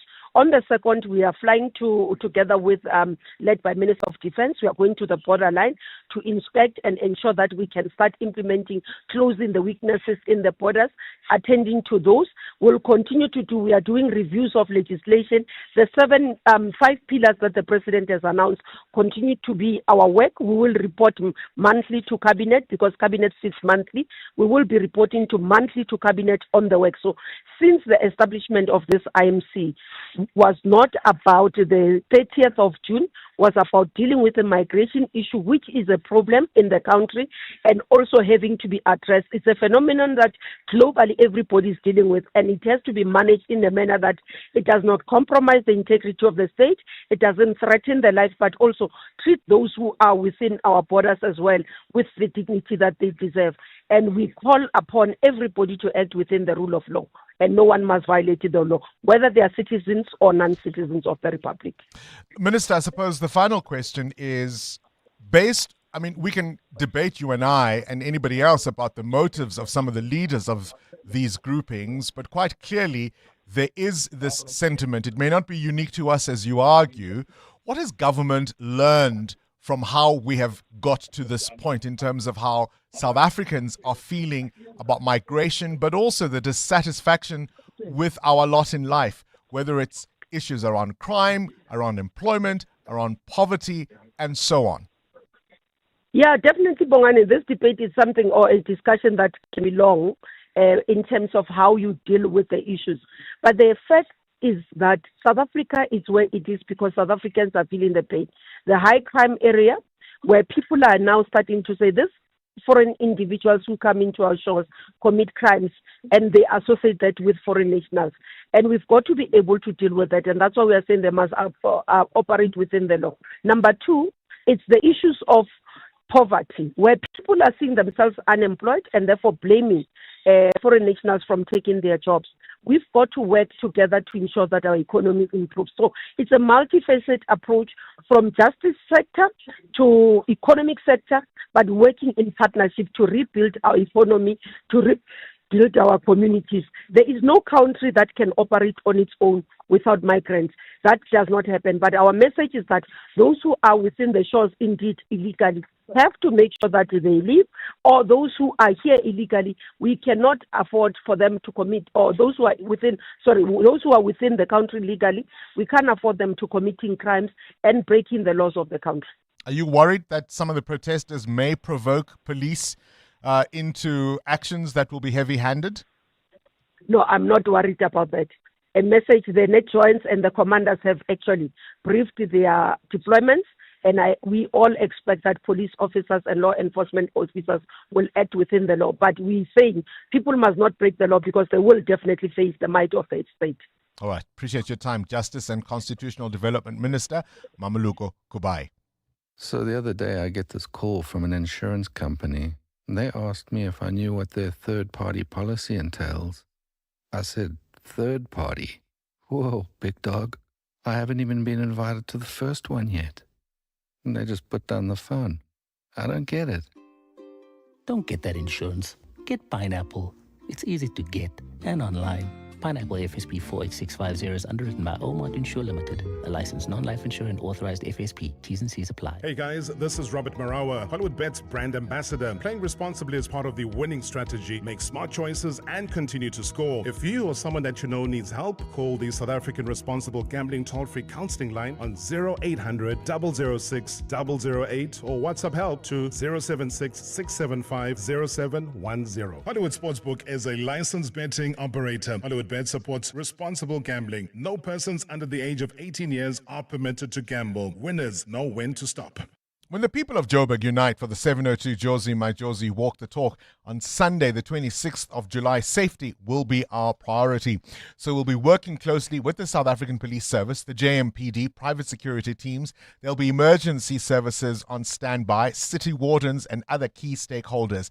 There's a complete and comprehensive safety plan in place every step of the way. And of course, the Safe Park and Ride to the start at Ellis Park, thanks to the Gautrain and PRASA. So Come along and walk the iconic inner city with us. Enter now on primemediaplus.com. The 702 Josie My Josie Walk the Talk, hosted by the City of Joburg. EWN Business. Ooh, Muteo Horipe, British American Tobacco planning to cut about 9,000 jobs as part of a major cost saving. This is a worry. A big worry. Yesterday we were talking about VW doing the same. British American Tobacco PLC reducing its 47,000 strong global workforce by about 20% as part of its sweeping plan to bring down costs and simplify operations. British American Tobacco plans to cut about 9,000 jobs worldwide as part of a major cost saving and AI-driven transformation program. The company will eliminate 5,500 positions and move another 3,500 roles to external partners.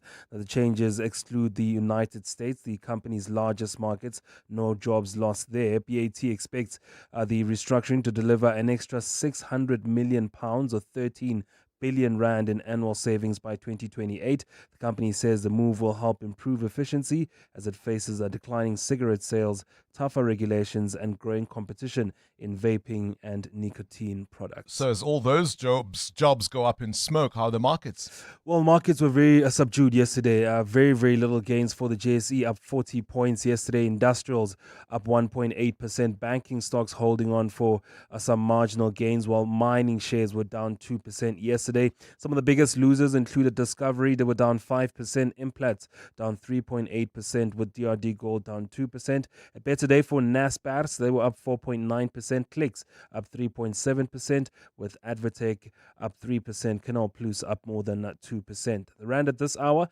16 rand 45 against the US dollar, still in some weakness at 18 rand 74 against the euro, 21 rand 75 cents against the British pound. Price of gold, $3,985 an ounce, or platinum is down 1% at $1,567. Brent crude at $73 a barrel. More business after 8. 7:30 your time check. This Eyewitness News brought to you by OUTsurance. SMS out to 45142 now. You could save on your car insurance. If you don't, ask them for 500 rand. Good morning again. Sviso Zulu. Thanks, Bongani. Good morning. Parliament is cautioning small business operators to be wary today and avoid exposing themselves to unnecessary danger.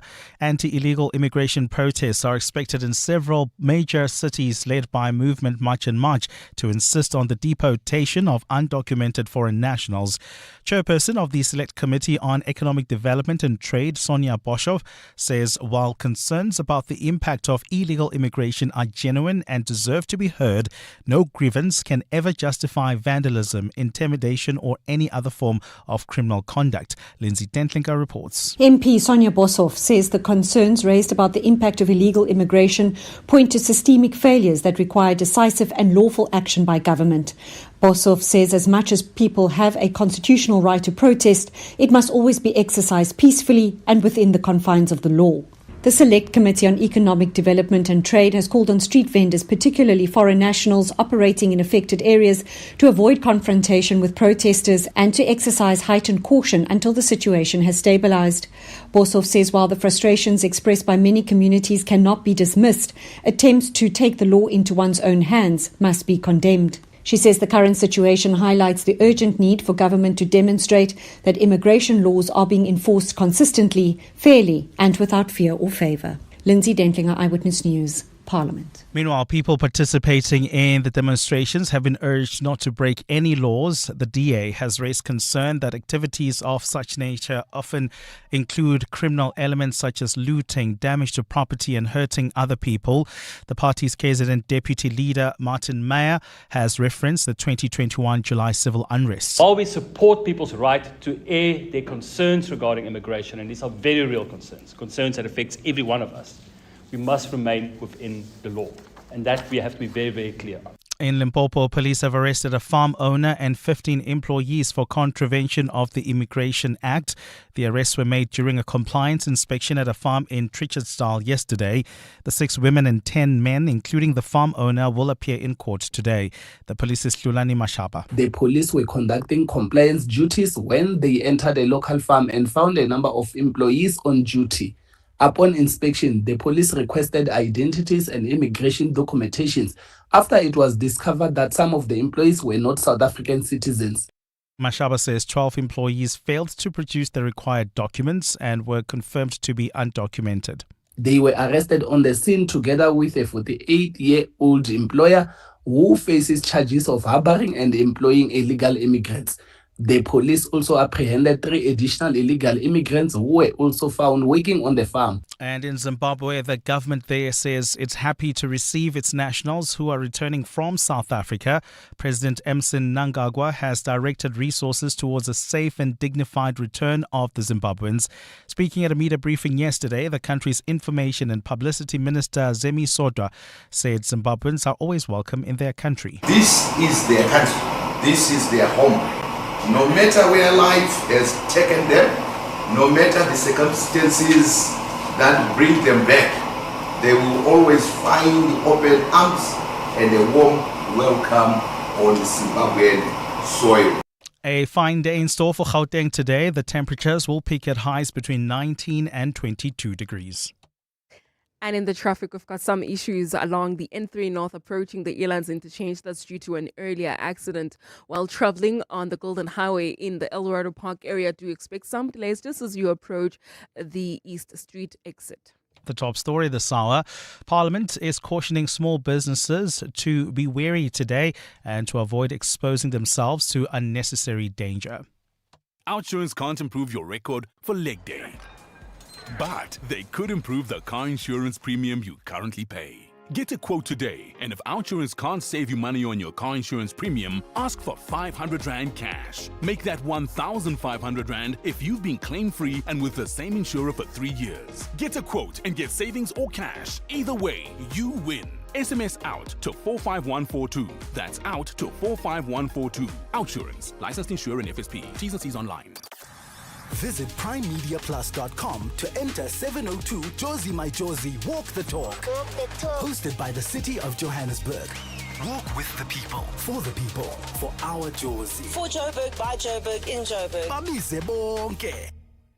On Sunday, 26 July, join F&B and the entire Joburg to walk with the people for the people. It's the 702 Josie My Josie Walk the Talk. And this year, you get to wander through the heart of Joburg, experience the positive impact of ongoing cleanup efforts, and rediscovering the resilience that makes Joburg unique. Great things happen when people come together on the ground for good. 702 Josie My Josie Walk the Talk in proud partnership with F&B. Enter now at primemediaplus.com. Keep moving through 6 a.m. call times, the rain, dirt tracks, and moving through tight deadlines. Because you move with purpose, from the first stop to the final drop. The Hino 700 truck tractor comes standard with a 6-year drivetrain warranty and advanced safety features tailored to your industry. The Hino 700 is built to fuel your business's progress. Hino, all the way. They said you weren't worth their time, but you built anyway. You backed yourself. You didn't start this to drown in admin and survive month to month. Yoco gets that. They once gave you access, and now they're giving you an unfair advantage by people who've been there too. AI that reads your business and guides your next move. Loyalty that keeps customers coming back. One platform built for your reality. Stop just running your business and get back to the reason you started it. Yoco, let's grow. 702. WhatsApp Bongani on 072 702 1702. Good morning, Bongos and team. It's so unfair for the president to say it's business as usual today. You know, they talk about protecting the rights of the foreigners and every South African and all of that, but it's business as usual. They know in some areas people are genuinely scared of going to the office today, going to work, wherever they work. You know, they know that, but they're saying it's business as usual. I guess they don't want to entertain much and much. They don't want to look like they're giving them any sort of importance, but I think it's unfair of the government. Good morning, Bongani. It feels like there's a calm before the storm. Well, and now government must be on their toes, implement law and order. no matter which side. This is what all of us as law-abiding citizens has needed and asked for a very long time. So yes, let them start doing their work, and we in turn just will abide. That, for me, that is the order of what our country is supposed to do. So in a sense, whether you like them or not, whether you disagree with them or not, in a sense, what these movements have done, they've jolted those in charge to remember to do their jobs. Maybe if nothing else, that's what we get out of this. That those who are in charge, who are tasked with governing this country, have been jolted to doing their jobs. 702. What's the question? What's the question is brought to you by OutSurance, a chance for you to win up to 3,000 Rand in cash. So first we'll give 1,000 Rand for an answer and then 2,000 Rand for the question. SMS out to 45142 now, and you could save on your car insurance. If you don't, you can ask OutSurance for 500 Rand. Today's answer comes from Nozwelo. Nozwelo, please give us today's answer. Today's answer is Margaret Mitchell. Margaret Mitchell. Oh, there you go, Nozwelo. Tell me, have you got yourself a quote from OutSurance? Yes, I have. Your biscuit. 1,000 Rand is coming your way, all thanks to OutSurance and 702. All right, so Nozwelo walks away with 1,000 Rand. Now, for the answer, I've got 2,000 Rand. For the question, I beg your pardon. She walks away with 1,000 Rand for the answer, but for the question, I've got 2,000 Rand. So if her answer is Margaret Mitchell, what might be the question? Call us now on 011 8830 702. EWN Sport. Let's catch up now with the world of sport. We've been wearing Bafana Bafana jerseys on game days, and Cindy Paluta this weekend. Back to the Springbok jerseys. Back to the box. But I think if you want to wear your Bafana jersey for a while, Yeah, you're of allowed. course. You're allowed. Absolutely. We're allowed. We're allowed. So on Friday you could wear both. Yeah, imagine that. Right? You could wear half. You could wear be either like, or. You could be like me. You could wear the one jersey up until 9 o'clock and then you've spilt your Yeah, there we coffee go. on it and then you change into the next one, right? But the there we go. Springboks, Cheslin Colby and Damian Willemse, will make their 50th Test appearance this Saturday against England in the Nations Championship Open at Ellis Park. Here's Bok coach Rassie Rasmus on why he chose Mani Libok at fly half. We'd love him to exploit when it's on. Sasha is injured. Kieran playing for us there. Of course, Mani had a full season at Japan and he's always very fit. And we had 1 week more to prepare with him than we had with Andre because the Bulls were playing still in the final. We all know the way Mani plays, so hopefully when it's on, he does. But obviously we would like to play a game that we control. At Wimbledon, top seed Sinner needed 5 sets to get to the second round. Djokovic needed 4, cruising through with Auger Sim and Medvedev, but knocked out Rublev and Ruud. On the women's side, straight sets win for Sabalenka, Goff, Andreeva and Pagula. Today on centre court, Serena Williams returns, playing 20-year-old Maya Joint on centre court. Here's Serena. I think my feelings would be different. I think in general, my expectations are definitely different for the first time in my career. And I feel like my feelings are just, not that I never enjoyed it before, or else I wouldn't be here today. But I feel like I'm really I'm going to enjoy being out there. I was going to say she's just there to have some fun. Yeah. This Maya Joint girl, that's her name, right? Yeah, Maya Joint. Probably her first time on centre court, poor thing. Not even half Serena's age. Shame, man. And at the Women's T20 Cricket World Cup semi-final today, unbeaten Australia up against the West Indies. That's at 3:30. The EWN World Cup Desk. The latest scores, the biggest stories, and the moments everyone's talking about. Drama at the World Cup, Cindy. Yep, let's listen to the Paraguay's winning goal moment. It's Jose Canale. Surely this time for Paraguay. He does score! Paraguay's most powerful World Cup result in their history. Well, Paraguay knocking 4 times winners Germany out of the World Cup on a penalty shootout after the game finished 1-0. Germany had come from a goal down to force the shootout and watched as Havertz, Waldmeier and Tar all missed. It's the first time Germany's ever lost a shootout at a World Cup. And since winning it in 2014, Germany's failed to make it out the group stage twice and have now lost in the first round of knockouts. Midfielder Nadia Mamiri. Yeah, because we have a lot of young players with a lot of quality and also a lot of quality in the squad. But in the moment, to think about the future is, I think, the wrong decision. I feel for everybody very sad.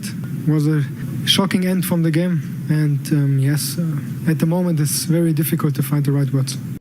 Paraguay will play France or Sweden in the last 16. This morning, Morocco knocked Netherlands out, also on a penalty shootout. Gakpo opened the scoring for the Dutch before Diop equalised in the 90th. Both sides hit the bar on the penalties and had multiple shots saved before Morocco eventually won to set up a last 16 tie with Canada. Brazil snatched a 2-1 win over Japan. Brazil trailed before Casemiro equalised and Martinelli grabbed the victory in the 95th minute. Brazil waits to see if they'll play Ivory Coast or Norway, who play at 7 p.m. tonight. 11 p.m. tonight, France against Sweden, and then tomorrow morning at 3 a.m. Mexico against Ecuador. Cindy Paluta, Eyewitness News Sport. From kickoff to the final whistle, this is the EWN World Cup Desk. When you're walking the 702 Josie My Josie Walk the Talk, Sunday the 26th of July, keep your eyes open because Mazda is bringing wonder to the 8-kilometer route. So there are going to be 5 Mazda Wonder experiences. They'll have a piano performance, a world of color, a bubble field, a Japanese garden, and the Mazda Wonder Hub. Now, if you visit any of them, capture your moment and share your wonder on Instagram, Facebook, or TikTok. Then tag and follow at Mazda SA using hashtag Mazda SA, and you could win your share of 50,000 Rand. Mazda, where wonder awaits. T's and C's apply. At the 702 Josie My Josie Walk the Talk, snap and share all 5 Mazda Wonder experiences using hashtag Mazda SA to stand a chance to win a share of 50,000 Rand. When you can see what others don't, you can do what others can't. Nedbank is more than just a bank. We're a growth partner because we understand that real success happens when you're looking ahead, spotting opportunities others miss, and planning for tomorrow, today. Think bigger. Think Nedbank Commercial Banking. See money differently. Nedbank. We're licensed FSP and registered credit provider. T's and C's apply. Corporates That Care promotes and encourages corporate leaders and all citizens to walk the talk for a better South Africa. Catch Corporates That Care this Wednesday at 10 to 9 featuring Lottoland. The Chief Marketing Officer, Mareka Haywood, will be in conversation with us. We do this on Wednesdays to highlight efforts of companies and brands dedicated to building our country. Corporates That Care is a Prime Media Cares initiative with 702 and Prime Media Outdoor. 702, let's walk the talk and together make a difference. EWN Traffic. This EWN Traffic is brought to you by the House of Citroen. The all-new Citroen Basalt is here. Book a test drive at citroen.co.za. Amo?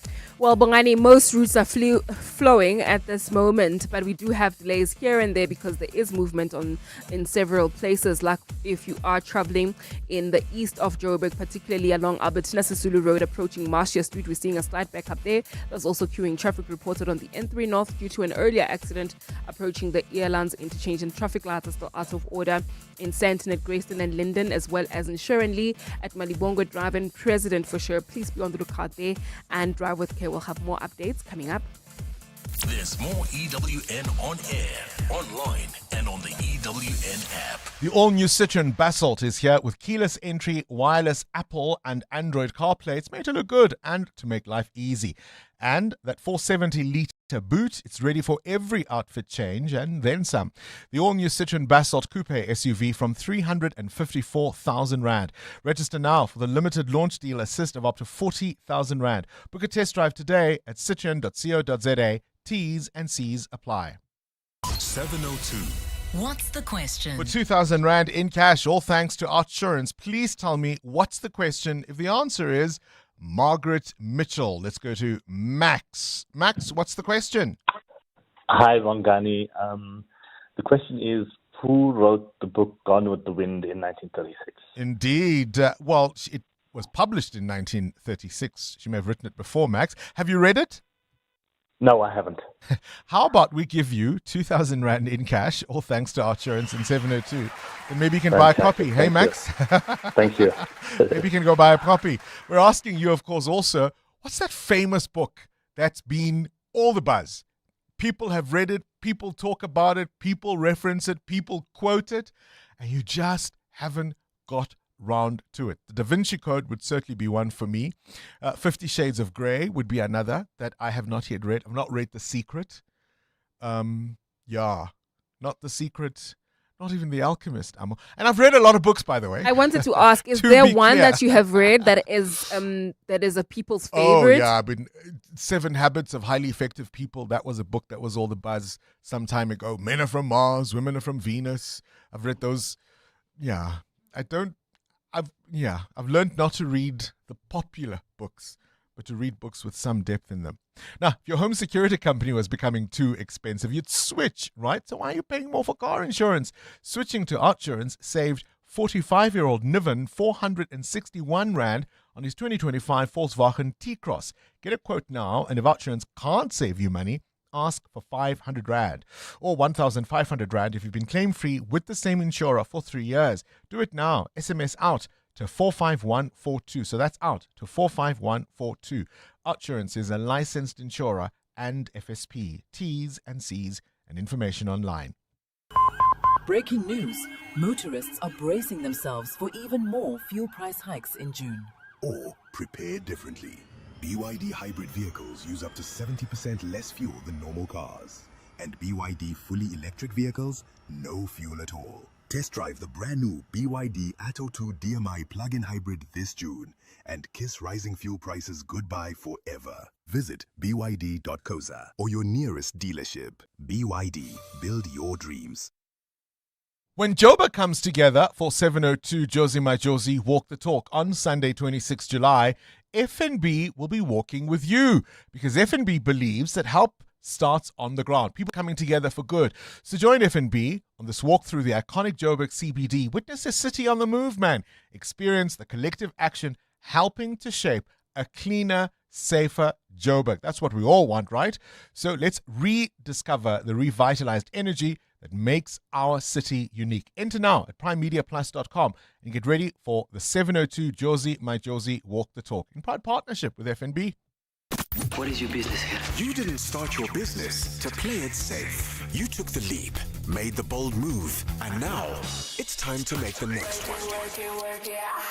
Next week, 702 and Budget Business Insurance are giving small businesses the chance to win their share of 100,000 Rand with the Budget BizBucks Bonanza.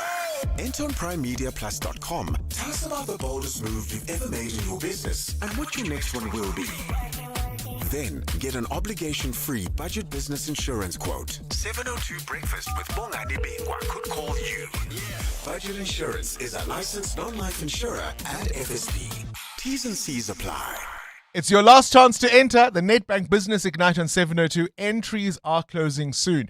So as you know, this year we're celebrating entrepreneurs who've turned personal challenges into businesses making a real difference. How awesome is that? So every morning we've been meeting the finalists, hearing their inspiring stories. You can still go to igniteyourbusiness.co.za or to primemediaplus.com to enter 200,000 Rand. And how about the recognition your business deserves, eh?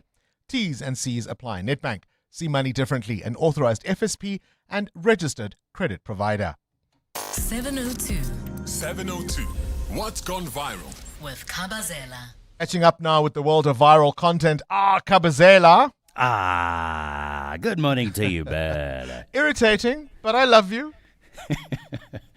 You know, the things we end up discovering about our partners, our significant others, after a while of being with them. And we love them, but sometimes they can irritate the living daylights out of us.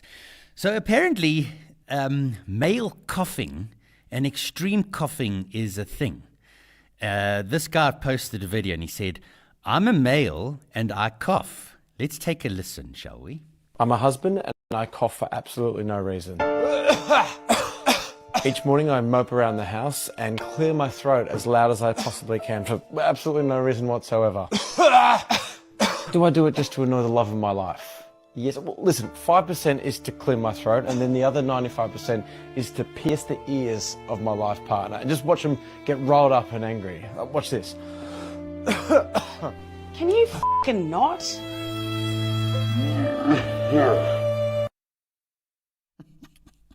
Yeah, shame.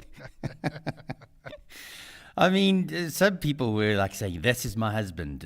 It's nearly divorce because of this coughing thing." So, yeah, I don't know what it is. Some people are saying it could be acid reflux that you have extreme coughing. But yeah, I mean, if you cough a lot, maybe go check it out with the doctor. But what are those things that your significant other does that sometimes you just look and you think, yes, that's very irritating. Why do you do that? Some people say, Bongles, it's just breathing. I mean, can you imagine being with somebody and they look at you and say, why are you breathing like that?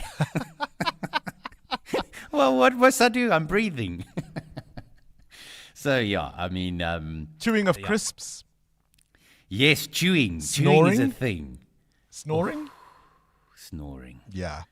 Thank goodness I don't live with a partner who snores. Because, the terrible part is when you are the partner that snores. Yeah, but you don't care because you're fast asleep. No, you do care because you get told. All right, and those do things, nothing about it. Yeah. Those things your partner does that really, really get to you, but you love them regardless. And Kabazela, story time. This is a sweet one. So this father is telling his little daughter a story. And I mean, he is a very good storyteller. He even had me going at one stage with a tear in my eye. So she's sitting there on her knees and she's watching him. And she has got these facial expressions where she's feeling every word that he is saying. And it just shows how really, really good he is at telling a story. Let's take a listen to the story. Can I please call my dad down? And they said, oh, you ready to be nice now? She said, yeah, I don't like being mean. And so she called, she said, Dada, and she said, Dada, I want to come home. I'm not going to be mean no more. And the Dada said, you're going to be nice? And she said, yes, I'm going to be nice. And the Dada drove all the way to the bad house, and he got her daughter, and he hugged her so tight. She hugged her like this, and he said, okay, please don't be mean no more. Oh, shame, man. And you could see this little girl just so lost in the story that the dad is telling.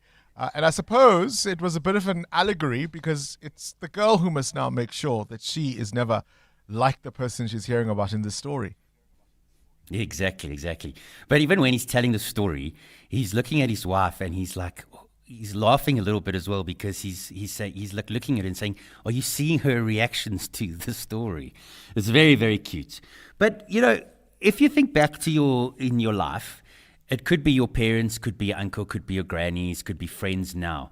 Who is such a good storyteller that when they you get around a dinner table, whatever it may be, they've always got stories and they keep you hanging on to every last word. Who's that person for you, and what makes a really good storyteller? In our family, my mother is the best storyteller. And the incredible thing is she is about to be 88 or 87, and there's a story behind that as well, but I won't get into it. But she's told some of the stories that she tells 1,000,000 times, but she's so good at telling them that you almost want her to tell them again. So there'll often be times we're having a dinner party or a lunch or whatever, and we say, ooh, tell the one about. And when you watch people hearing some of these stories for the first time and their jaws are dropping about her escapades, they're absolutely fantastic. All right, let's put that one out there as well. 072-702-1702. Send us a WhatsApp voice note. Who is the best storyteller in your family, in your life? And what makes a good storyteller? The other one, Kabazela, wants to know the things your partner does absolutely irritate you, but you love him anyway. Ah, shame, man. 702. Feedback with Baphelile Sambo. So, no partner to speak of, No Baphelile. partner, So, but- skipping that one along. Please don't override. No partner. Or were you the irritating partner? No partner. And that's why you don't have a partner. Maybe that's why. Maybe I am the problem. But no partner, but I don't like someone who farts. Like just constantly I know. Okay. Yeah. I'm moving swiftly along. A mix of reaction coming through this morning, Bongani, via the producer's desk. Bongani, come on. Via the producer's desk, this is against the backdrop of the ongoing anti-migration protest. A 702 lender, his name is Star X, says that they saw a group of foreign nationals with children standing in the cold. This was around 4:30 this morning alongside private cars. He says it deeply affected him and he wonders how long these families have been out there. And Bilmo on YouTube takes a different view. He's suggesting that this may be the same group that was there during the 2021 July unrest, but now under a different march in what they are describing as pressure to a sleeping government. And overall, what we are hearing from that desk is that the roads are clear, but noticeably quieter than usual, Bongani.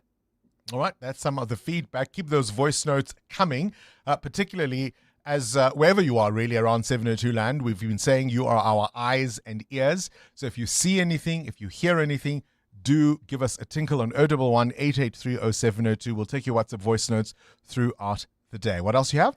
Bongani, on a lighter note, that question you asked about that book everybody hypes, but you've never gotten the time to read it. Michelle on WhatsApp is recommending two Khaled Hossein, I hope I'm saying it right, novels. He says The Kite Runner and 1,000 Splendid is one that we are supposed to read. He says it's incredible and it's outstanding. Kite Runner, yeah. Gosh.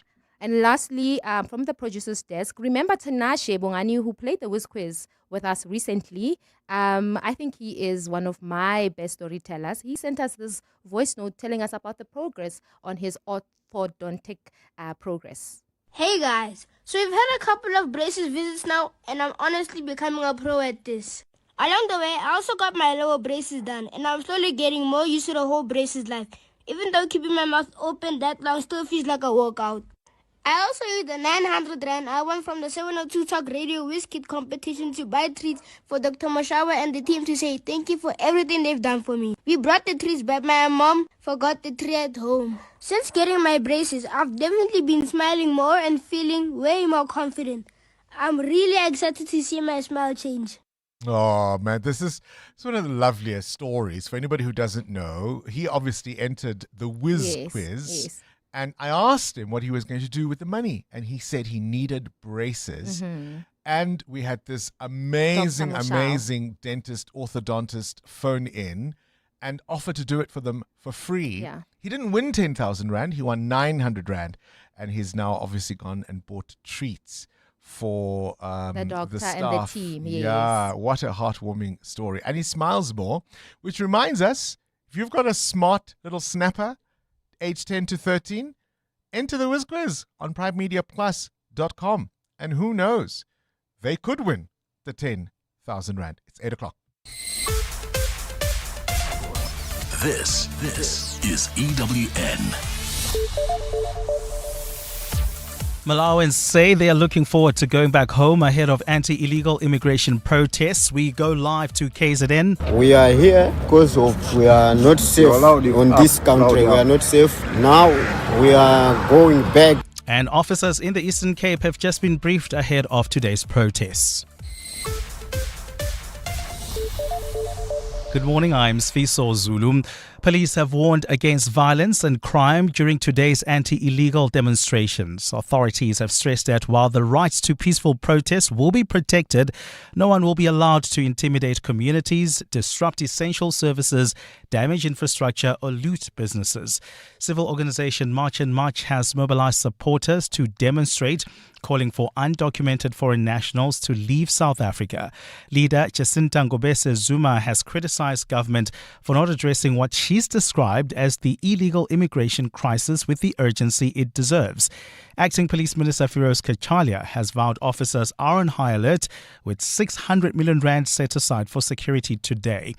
Our reporters are stationed at different parts of the country. We begin our coverage in KwaZulu-Natal at this hour, where some Malawians stranded in Durban say they can no longer stay in South Africa as they fear for their lives. About 100 Malawians are still present at a temporary transit site in North Beach. The site has established by government to house foreign nationals who had fled their homes in fear of persecution. Tabiso Goba is there and joins us now live from the site. Tabiso, what is the mood like at this hour? Well, Sfiso, for many of the Malawians here, they had hopes that they would have left the country before today, the 30th of June. Many of them have been huddled together around fires and wearing blankets to deal with the Durban winter cold. Mike Ngilwa, who's been in South Africa working as a gardener for about 7 years, says he wasn't planning on going back to his home country of Malawi anytime soon. We are here because we are not safe on this country. We are not safe. Now we are going back as a deportation. And how are you feeling about going back home? I'm not feeling okay because we are supporting our families at home. When we're getting some money here, we are supporting that side, and we have got the children, and we are paying school fees, whatever. They need some more things to do that side. Now we are not feeling okay. But what we can do is to have to go back home because they don't want us here. I can tell you, Sfiso, that's been the general sentiment of the people we've spoken to here, who say they left Malawi in search of better opportunities and are now forced to abandon those dreams. Thabiso Goba reporting live in Durban for Eyewitness News.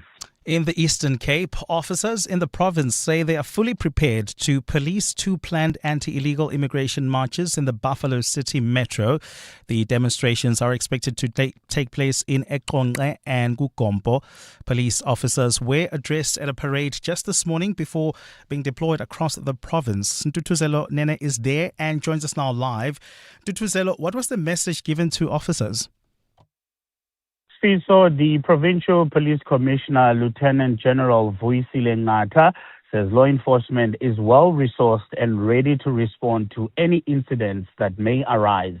Ngata says police will have a zero tolerance for violence or criminality and has urged demonstrators to protest peacefully and within the law. The South African National Defence Force will support police operations, particularly in gang-affected areas of the Eastern Cape. Authorities have identified several potential hotspots, including Gqeberha, California in Tanzania, and the East London CBD in Gugompo. And at the same time, police say they have intensified operations ahead of today's marches. And over the past 2 days, 143 undocumented foreigners have been arrested across the Eastern Cape. Ntutuzelo Nene, Eyewitness News, Gugompo. And Zimbabwean President Emmerson Mnangagwa has directed all schools to make space for children who've been deported from South Africa. Mnangagwa says efforts must be made to absorb the children of retainees who need access to education facilities. Zimbabwe's Information and Publicity Minister Zemi Soda gave an update yesterday at a media briefing. No child shall be turned away. Every returning child deserves the opportunity to continue their learning and build a future in their homeland. We'll keep you updated on this developing story today. Our reporters are on X at EWN Reporter and also on all our EWN digital platforms. Gold is trading at $3,961.59 an ounce. The rand is at 16.46 to the dollar, 21.77 to the pound, 18.77 to the euro. Brent crude oil is at $72.53 a barrel. Some delays in Midrand along Olifantsfontein Road approaching the R55. There's also queuing traffic reported on the N3 North approaching the Geldenhuys interchange. Please be on the lookout there. And in your sport, Morocco, the first African side to the last 16 of the FIFA World Cup, knocking out the Netherlands.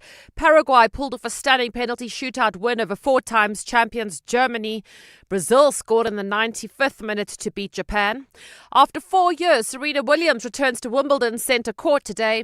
And at the T20 Women's Cricket World Cup semi-final, the West Indies against Australia from 3:30. A fine day in store for Gauteng. Johannesburg is at a low of 6 degrees, peaking at 19. Pretoria 5 and 22. Vereniging 5 and 21.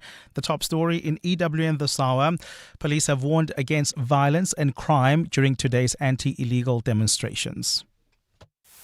EWN, in touch, in tune, and independent.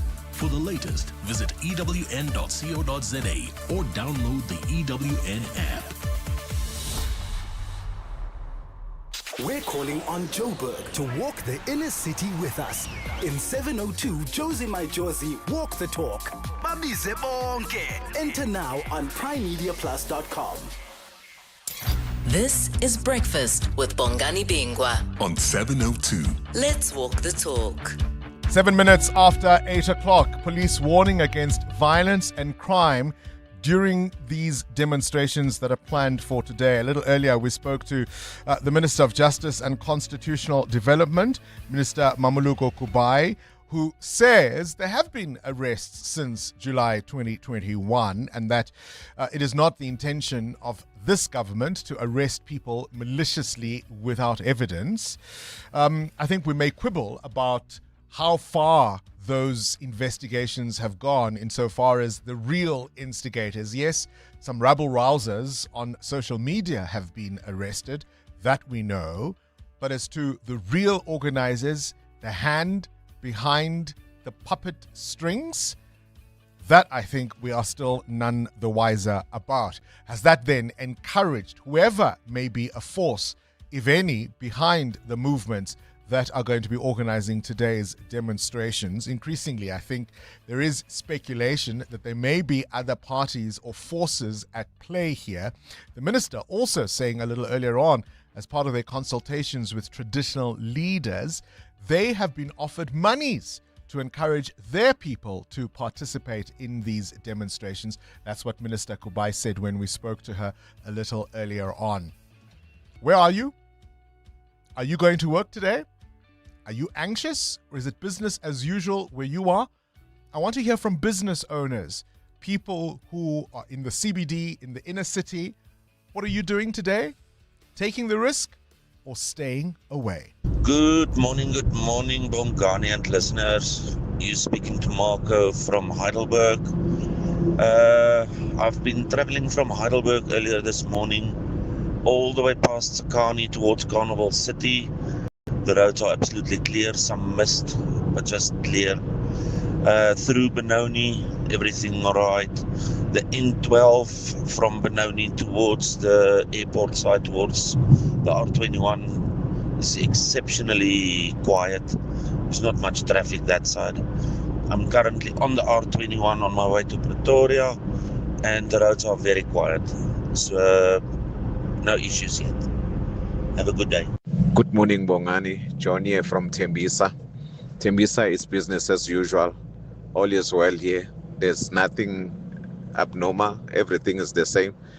But I see there's less traffic compared to normally this time. There's lots of traffic, but currently we're just driving smooth. There's no traffic at all. Morning, Bongani. John here from Roodepoort. Yeah, I'm in the Roodepoort area and on my way to work. It's like a Sunday. And the other thing is on the traffic, I see a lot of singing and dancing here from, I think, the Princess Quarter area.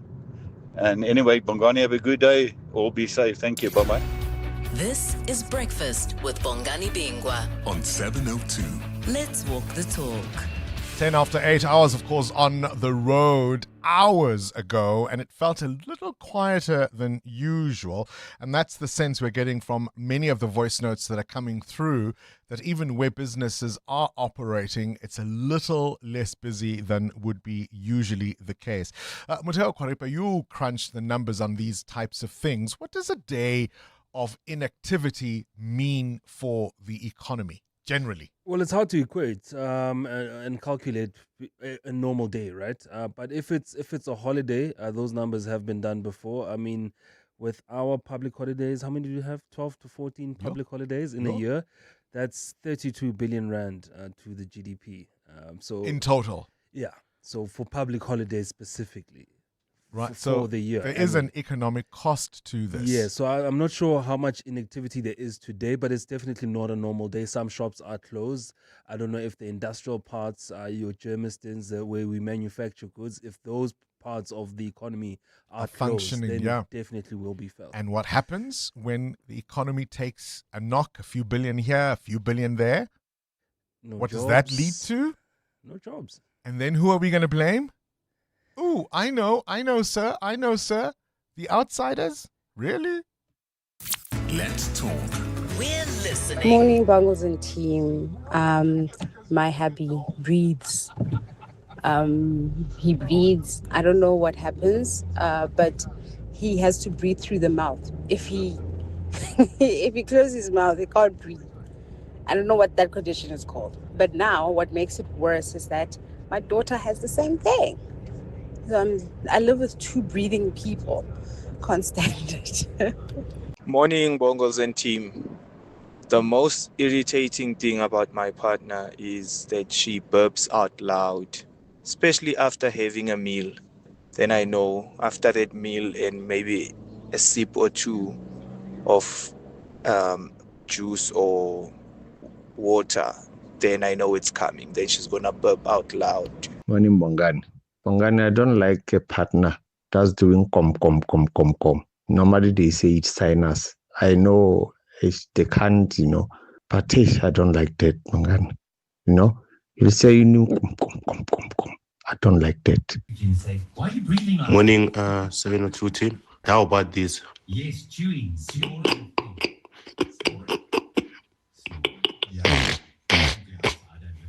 Yo, this is what I hear almost every morning from my wife. Yeah, no. Things Kabazala wants to know. He's asking, what are the things your partner does that really, really get to you? But you love them regardless. Definitely the right? That sinus irritation response, that can get to a lot of people. The breathing. I mean, what must people do? You've got to breathe. Amo, dare you tell us? Bongani, it's the coughing for me. Oh, you can relate to the coughing. Oh my God. The coughing, especially when he's coming back home from a run. I don't know what is happening to him. I don't want myself in the house when he's coming back from a run. That's all I'm going to say. And the funny thing is, it doesn't happen when he's running the actual race or marathon. Like at the finish line, he's not coughing like the way he does in the house. So I don't know whether it's a comfort thing or I just don't want myself in the house when he's coming back from a run. It's too much. Be the noble wife. Because also, I'm just like, you don't have to cough like that. Be the noble wife. Proverbs 31. Hey? I wonder what I annoy him with. Buteo, dare you tell us? For me, it's the checklist once we've left the house. Did you close the taps? I'm like, surely we could have done Did we this switch off the heater? before. Is Just the the other stove day, off? it was the iron, and I was just, we've left. If we come If back, the house is burnt. that's it. We're gone. We're not going back. Those things your partner does that absolutely drive you mal, but you love them anyway. EWN Traffic. 8:15, the CWN Traffic brought to you by OutSurance. SMS out to 45142 now, and you could save on your car insurance. If you don't, you can ask them for 500 Rand. Amo? Yeah, most routes are still looking good, Bongani. Even with those hotspots that have been listed, we are still seeing a free flow of traffic this morning. But if you're traveling in Midrand, a slight backup really approaching Oliphantfontein Road coming out of the R55. And then, of course, we do have faulty traffic lights in Sharonlee along Malibongwe Drive and President Fouché bound to cause some delays there. We'll have more updates coming up. There's more EWN on air, online, and on the EWN app. The OutSurance pointsmen get the traffic flowing smoothly because when you're late for your anniversary dinner, you forget to get flowers and then you get the look. And well, you know how that goes. Fortunately, with the OutSurance pointsmen easing traffic congestion for the past 20 years, everyone gets to where they need to be quickly, safely, and on time. It's just another way you always get something out. In proud partnership with 702. OutSurance is a licensed FSP and provider. T's and C's apply. The Midday Report. Weekdays 12 to 1. This we can see it's Brown Muhotsi 2.0. Khan is avoiding Madlanga by all costs. Come on now, we're not kids, Mindy. Khan must take us serious as a nation. Afternoon, Mandy. My only question is why this incident didn't happen while he was driving one of his expensive cars, like the Ferraris and the McLarens that he always posts with. Why was it not in a Ferrari? Conveniently in a very low-cost car. That's my question. Yes, hello, Mandy. Tyron Randberg. Who in his right mind would actually shoot himself in the stomach? Come on, think about it. Shoot yourself in the arm or in the leg or get a graze. You don't shoot yourself in the stomach. Really? I mean, how wild is that in this country? Everyone has become an expert on whether you can stage an assassination. The Midday Report with Mandy Wiener. 12 to 1 on 702. 702. Ready to go? No, can't.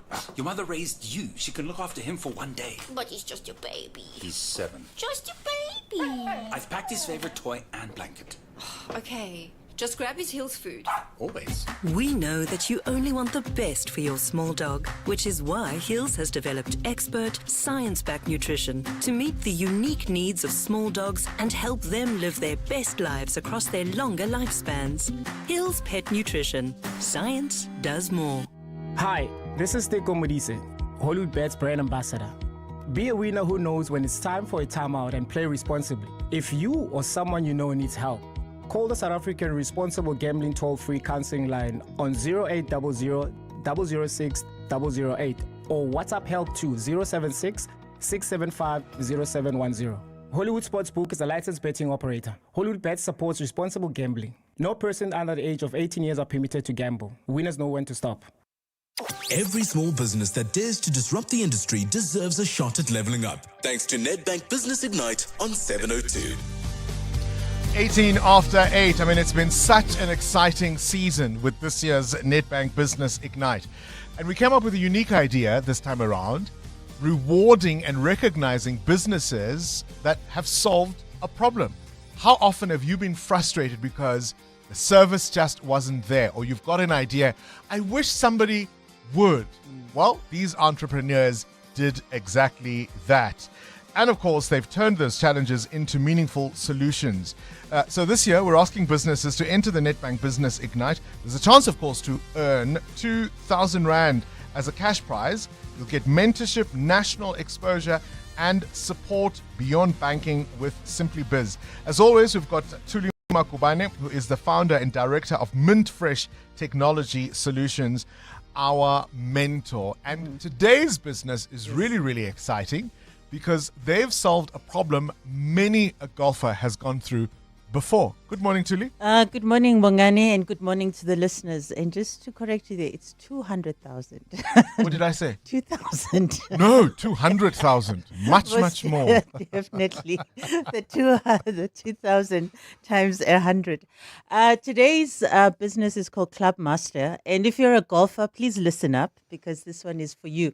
You probably have had the challenge. You go to the driving range and you get the shop is not open. You can't get balls, and the ones that you have, are not enough. So these guys realized that there's definitely a need there. So they developed a machine that dispenses balls. So you put in your card, you buy a bucket, and then you can play. Doesn't matter before or after the club opens. All right. Our proprietor, of course, is Brian Thomas from Universal Club Master. Brian, I take it you're quite a keen golfer? Not at all. Not at all. So come a little closer to the microphone. So what prompted you to solve this problem?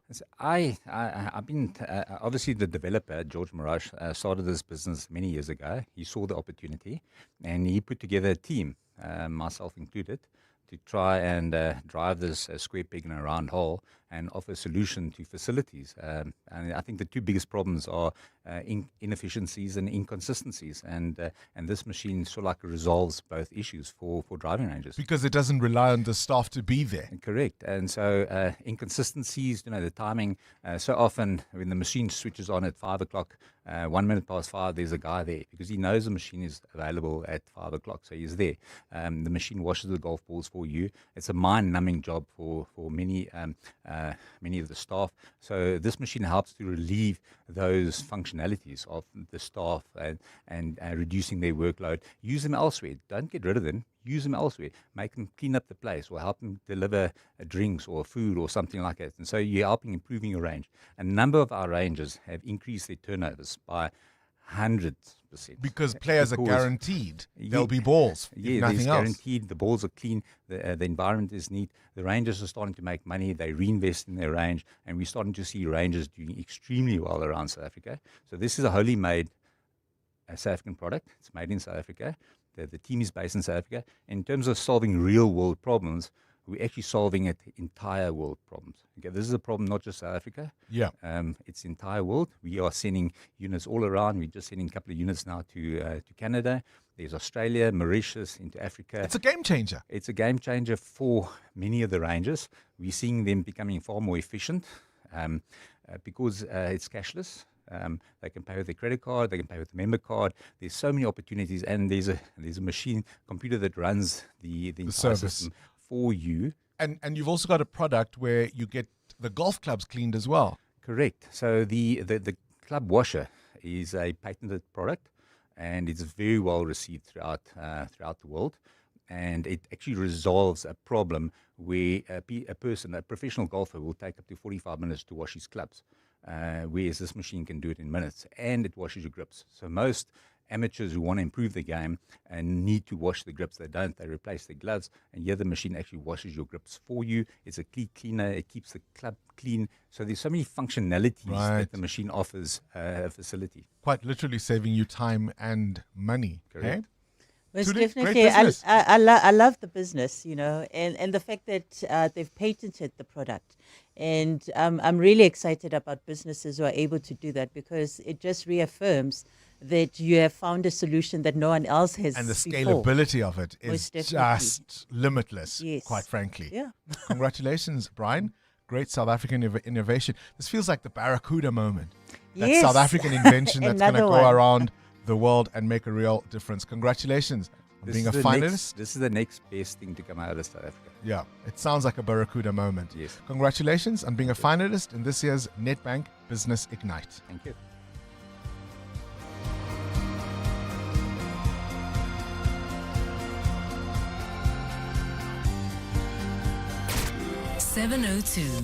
The World View with Adam Gilchrist. Catching up with news from elsewhere in the world, Adam.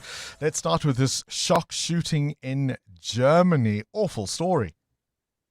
Yeah, surprising. Out of nowhere, 6 people shot dead at a centre for mothers and children by a suspect who was in a custody dispute over his baby daughter. So we know that the suspect's 3-month-old baby and her mum were in the centre at the time. This is in the city of Stade near Hamburg. But they were unharmed.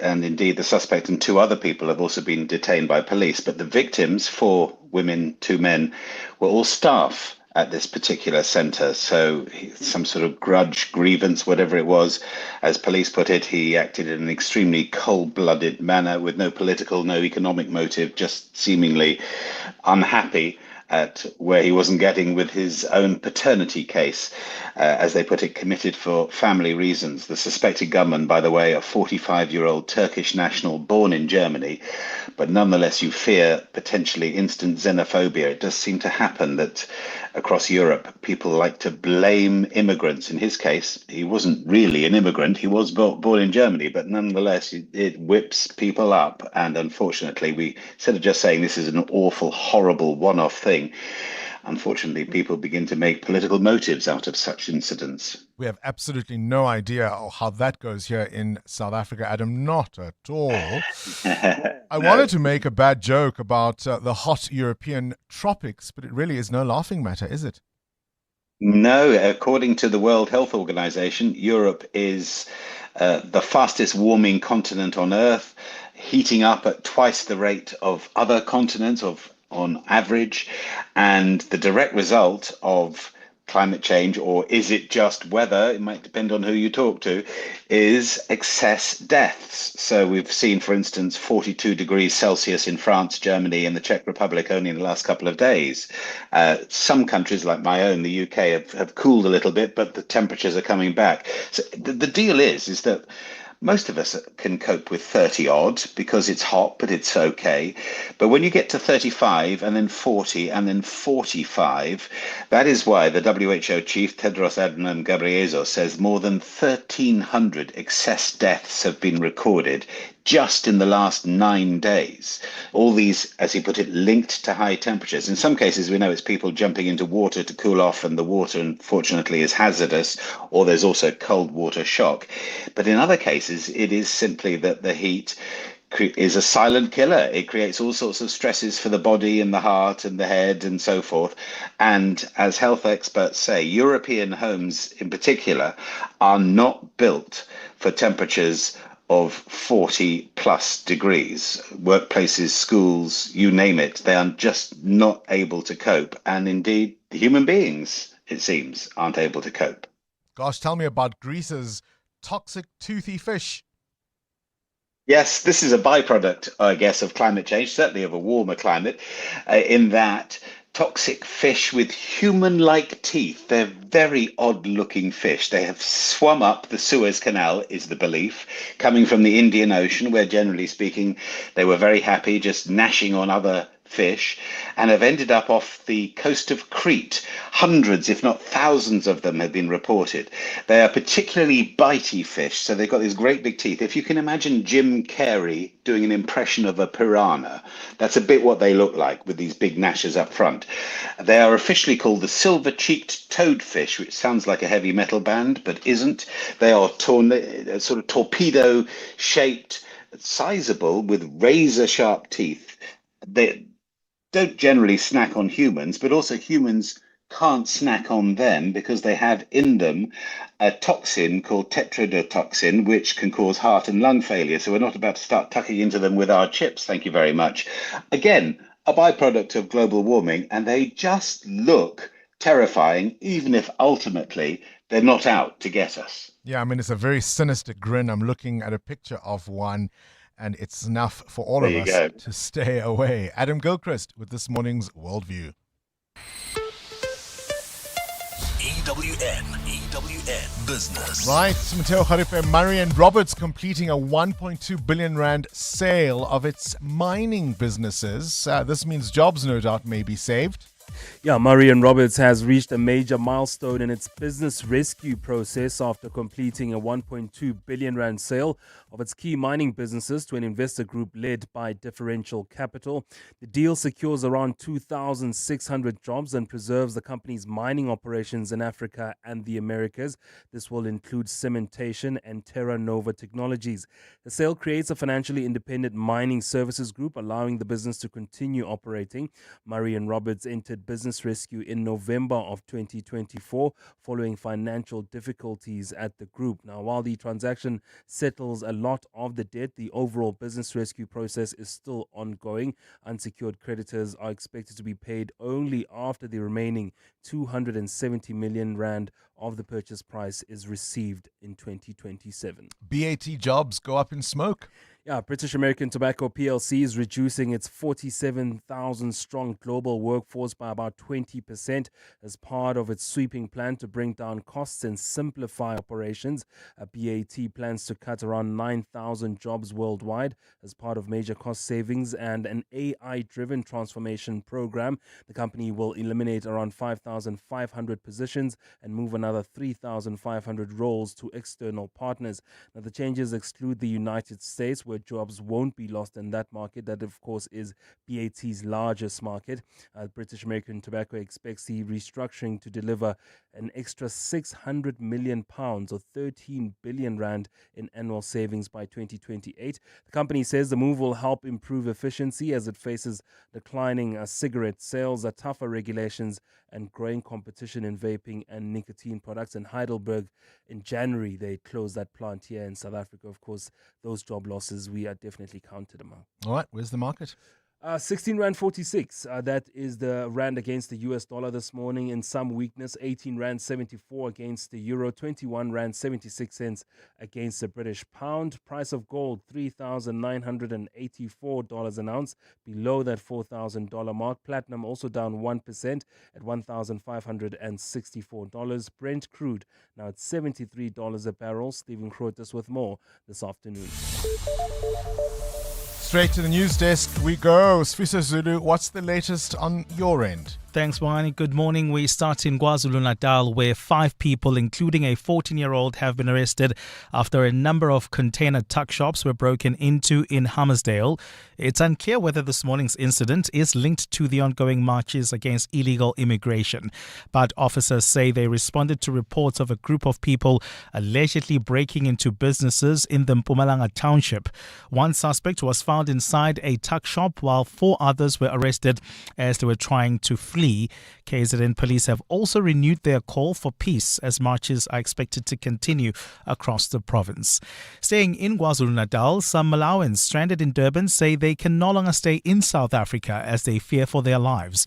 About 100 of them are still present at a temporary transit site in the North Beach. The site was established by government to house foreign nationals who had fled their homes in fear of persecution. Mike Ngilwa, who's been in South Africa working as a gardener for about 7 years, says he wasn't planning on going back to his home country of Malawi anytime soon. We are here because we are not safe on this country. We are not safe. Now we are going back as a deportation. And how are you feeling about going back home? I'm not feeling okay because we are supporting our families at home. When we're getting some money here, we are supporting that side, and we have got the children, and we are paying school fees, whatever. They need some more things to do that side. Now we are not feeling okay. But what we can do is to have to go back home because they don't want us here. Meanwhile, after days of uncertainty, hundreds of Malawans have been transported from Sandton to the Beitbridge border post near Musina. They were camped outside the Malawian consulate for over a weekend. The repatriation process was carried out in stages with women and children prioritized. Anelita Fandese reports. Most of the Malawian nationals who were camped outside the consulate have now boarded buses and are en route to the Beitbridge border near Musina, where they will continue their journey home to Malawi. The repatriation brings a close to several days of waiting, during which those stranded relied on the generosity of local residents, community volunteers, faith-based organizations, and NGOs for food, water, and other basic essentials. At this stage, questions still remain about the circumstances that led to the delay. Anelita Fandese, Eyewitness News. And the South African National Taxi Council says it's committed to serving every commuter without fear or favor, despite planned mass protests today against illegal immigration. Government says today will be a normal day, with the security cluster vowing that security has been boosted. Santaco's Rebecca Pala says it will be business as usual for the sector. We also acknowledge that people have got the right to protest. But we also acknowledge that whilst it is not business as usual, there are people who need to get to places of work, especially the essential service workers. And a big part of them rely on the taxi industry to take them to work. Pala says they will monitor the situation closely throughout the day. Ours really is to say that this is not a shutdown of everything in the country today. So there shouldn't be an issue with coexistence for South Africans to express their rights, all while those who need to move are able to move. That is our official position. A fine day in store for Gauteng. The temperatures will peak at highs between 19 and 22 degrees.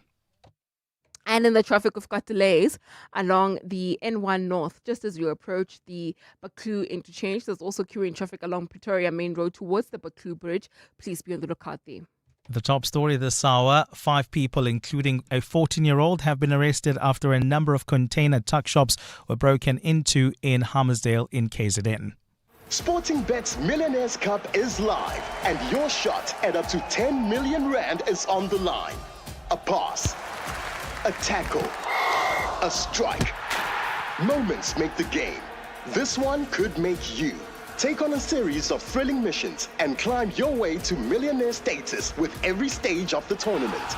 Bet now at sportingbet.co.za. Could you be our next millionaire? Sporting Bet. Betting amplified. T's and C's apply. Sporting Bet is licensed by the Western Cape Gambling and Racing Board. No under 18s may gamble. WhatsApp help to 076 675 0710 or contact the SARGF toll-free counseling line on 0800 006 008. Winners know when to stop. When Joburg comes together for the 702 Jozi My Jozi Walk the Talk on Sunday, 26 July, FNB will be walking with you, because FNB believes that help starts on the ground, with people coming together for good. So join FNB on this walk through the iconic Joburg CBD, witness a city on the move, experience the collective action helping to shape a cleaner, safer Joburg, and rediscover the revitalized energy that makes this city unique. Enter now at primemediaplus.com and get ready for the 702 Jozi My Jozi Walk the Talk, in proud partnership with FNB. Let's hear from Al, owner of Johnson's Cable, why it pays to switch to OUTsurance Business Insurance. I thought it was going to be difficult to switch to OUTsurance Business Insurance. Switching was so quick and easy. I'm happy with the premium. that I'm paying now. For electrical, tradesman services, and all other businesses, get a quote today and see why it pays to switch to OUTsurance Business Insurance. Visit outsurance.co.za or call 08600 60,000 today. Licensed insurer and FSP. TCs and information online. 702 WhatsApp Bongani on 072 702 1702. Hi, Bongani. The thing that irritates me the most with my partner is her sneezing. She'll be like, when she sneezes. I don't like it. Morning, Bongani. For me, it's my husband. He can toothpick the whole hour after having his meal. That guy can toothpick and he goes, I feel like crying. Yeah, certainly get that. Things that your partners do, you love them to death, but they get to you. Cindy Paluta? It's something that my husband just blows his nose really loud, and the whole family has to stop whatever they're doing. Let's talk sport. EWN Sport. Well, Morocco, the first African side, through to the last 16 of the FIFA World Cup after a penalty shootout win over the Netherlands. Gakpo put the Dutch ahead, but Diop equalised in the 90th minute. Morocco won the resulting penalty shootout. Will play Canada in the last 16. Germany was knocked out by Paraguay, losing the penalty shootout for the first time in their World Cup history after the game had finished 1-1. Germany manager Julian Nagelsmann could be axed, with plenty of fans calling for Jurgen Klopp to replace him. Nagelsmann, who was appointed in 2023, says it takes time. If you have a big change, it took time. Probably we need to do a big change. We will see. We have a lot of talented players, young talented players, but they will need time. It's the same like in the clubs as well. When you look at Manchester City, Liverpool, it took a long period of time until they can achieve big things. Paraguay plays France or Sweden in the last 16. Those two play tonight at 11. Brazil worked hard to beat Japan 2-1. Martinelli with the win in the 95th minute. Brazil will play Ivory Coast or Norway. Those sides play tonight at 7. Norway coach Ståle Solbakken. And what makes Erling Haaland such a great player? He has something that maybe you can't train so much to reach it. The sniff for goals, the feeling that the ball will land in your feet or in that moment, and I think that is his biggest strength, together with obviously his explosions, his physicality. That he is a good teammate on and off the pitch makes him one of the best players in the world. It's been 4 years. Today, Serena Williams will return to Wimbledon's centre court to play 20-year-old Maya Joins at around 5 o'clock this afternoon. Williams is currently learning to live in the present. You would never know that I was a professional athlete if you spent a day with me at home. My trophies they're not hidden, but they're in a room that's not crazy visible. Like, I never really think too much about what Venus and I have done here, and most memories I've had are the last couple of weeks, and just mostly Olympic memories in particular. I don't know why. Yesterday, no upsets as all your top seeds advanced. Sinner, Djokovic, Arguela, Sim and Medvedev. On the women's side, straight sets wins for Sabalenka, Goff, Andreeva and Pegula. And at the Women's T20 Cricket World Cup, the West Indies captain Hayley Matthews is confident they will hand Australia their first defeat in the semi-final this afternoon. Yeah, we're really excited as a group. We certainly feel like coming up against Oz, we have nothing to lose, and that puts us in a position where we can be quite fearless going out there. It's obviously been quite a journey to get here, but I think as a team we're really proud of probably the way we've played so far, but still know that we haven't been at our best, which gives us a lot of confidence knowing that we can still get a lot better. The winner meets the Proteas or England in the final. Cindy Paluta, Eyewitness News Sport. What is special about this year's 702 Jozi My Jozi Walk the Talk is that it's happening in the heartbeat of Mzansi, the city of Johannesburg, which carries so much culture and heritage. You should be part of this year's Walk the Talk because 1, we're going to hang around together and have fun, but 2, I think this is an opportunity for us to reclaim the city, which used to be a melting pot of cultures and languages. I mean, the CBD is still a bustling hub of commerce, of culture, of innovation. And yes, we've noticed the decline of the city over the years, but there are many people who've worked hard to get the city going. And this Walk the Talk is an opportunity for us to show our commitment to this beautiful city of ours. This year, I'm doing the 8-kilometer walk. I like that it goes through Ellis Park and Maboneng and other significant parts of the city. So I want to see as much of the city as possible. To enter the 702 Josie My Josie Walk the Talk, go to primemediaplus.com. See you on the road. Got a bright spark between 10 and 13 at home? Then get them ready for the Whiz quiz on 702 Breakfast. 10 questions, 10 chances, 10,000 Rand waiting to be won. Every right answer bags $100. Nail them all and they'll score the full 10 grand. Sign them up now on primemediaplus.com. Then catch 702 Breakfast every weekday morning to hear if your young genius will take the quiz where brains turn into bucks. Because smart kids win big on 702. Is there a word for the feeling of a road disappearing over the horizon? Beyonding? What about the feeling you get when you see sunlight flickering through rows of trees? Sun fizzing. Anyway, some things don't like to be explained. They just ask to be felt. Like the feeling of a drive built around you. Technology that's human first makes you one with your car in a way that you can't explain. You can only feel. And there's a word for that. Mazda. Wonder awaits. At the 702 Josie My Josie Walk the Talk, snap and share all 5 Mazda Wonder experiences using hashtag MazdaSA to stand a chance to win a share of 50,000 Rand. Yes! It's Decofern's birthday sale. So, with 15 to 40% off and more, then technically, this 12.99 Josie dining chair is 19 free. Free! Honey, that's not how maths works. It's birthday maths. Celebrate our birthday in-store or at decofernsa.co.za with 15 to 40% and more off absolutely everything. Decofern birthday maths. Don't question it, just save. T's and C's apply. What is your business here? You didn't start your business to play it safe. You took the leap, made the bold move, and now it's time to make the next one. Next week, 702 and Budget Business Insurance are giving small businesses the chance to win their share of 100,000 Rand with the Budget BizBucks Bonanza. Enter on primemediaplus.com. Tell us about the boldest move you've ever made in your business and what your next one will be. Then get an obligation-free Budget Business Insurance quote. 702 Breakfast with Bongani Bingwa could call you. Budget Insurance is a licensed non-life insurer and FSP. T's and C's apply. You're with Bongani Bingwa.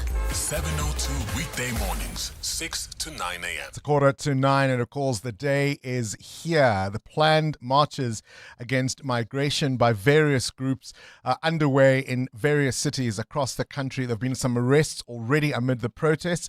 Dakota Lihuete is an ANC NEC member and joins us now. Dakota, very good morning to you. Thanks for calling in. How worried is the ANC about today's planned demonstrations? Thank you very much. Our main concern is that we respect the right of protest of every citizen as enshrined in the Constitution. Our wish as the African National Congress is that all protests must be peaceful and must respect the rule of law because we understand as the ANC the pressure that South Africans find themselves in. I will make a practical example that we have a sluggish economy that grows at less than 1.7. We have a debt to the GDP that is estimated at 10.7 trillion rand, but we can only raise 2.6 trillion rand within our South African national budget and fiscus, which shows that we have a gap of over 70%, which that 70% gives pressure to the cost of living. For instance, in our country, you have almost 10 million people who are able to work and they are not working. You have 18 million people who are on the social security net. According to statistics, over 32 million South Africans sleep without food every day. Now it clearly demonstrates that we are a charity case ourselves, so we cannot carry the burden of other nations, especially to an extent that there is a breach of international law For instance... Hold on, if I may. Are you saying all those, what you've just said now, all those issues are as a result of the pressure of foreign nationals in South Africa? Is that what you're saying? No, it's not what I'm saying. What I'm saying, I'm just demonstrating to you the cooking pressure point for us as a nation. That's well documented. I just wanted to understand when you said we can't then, because we're a charity case ourselves, we can't then be doing that or providing charity to others. What do you mean? What's the connection there?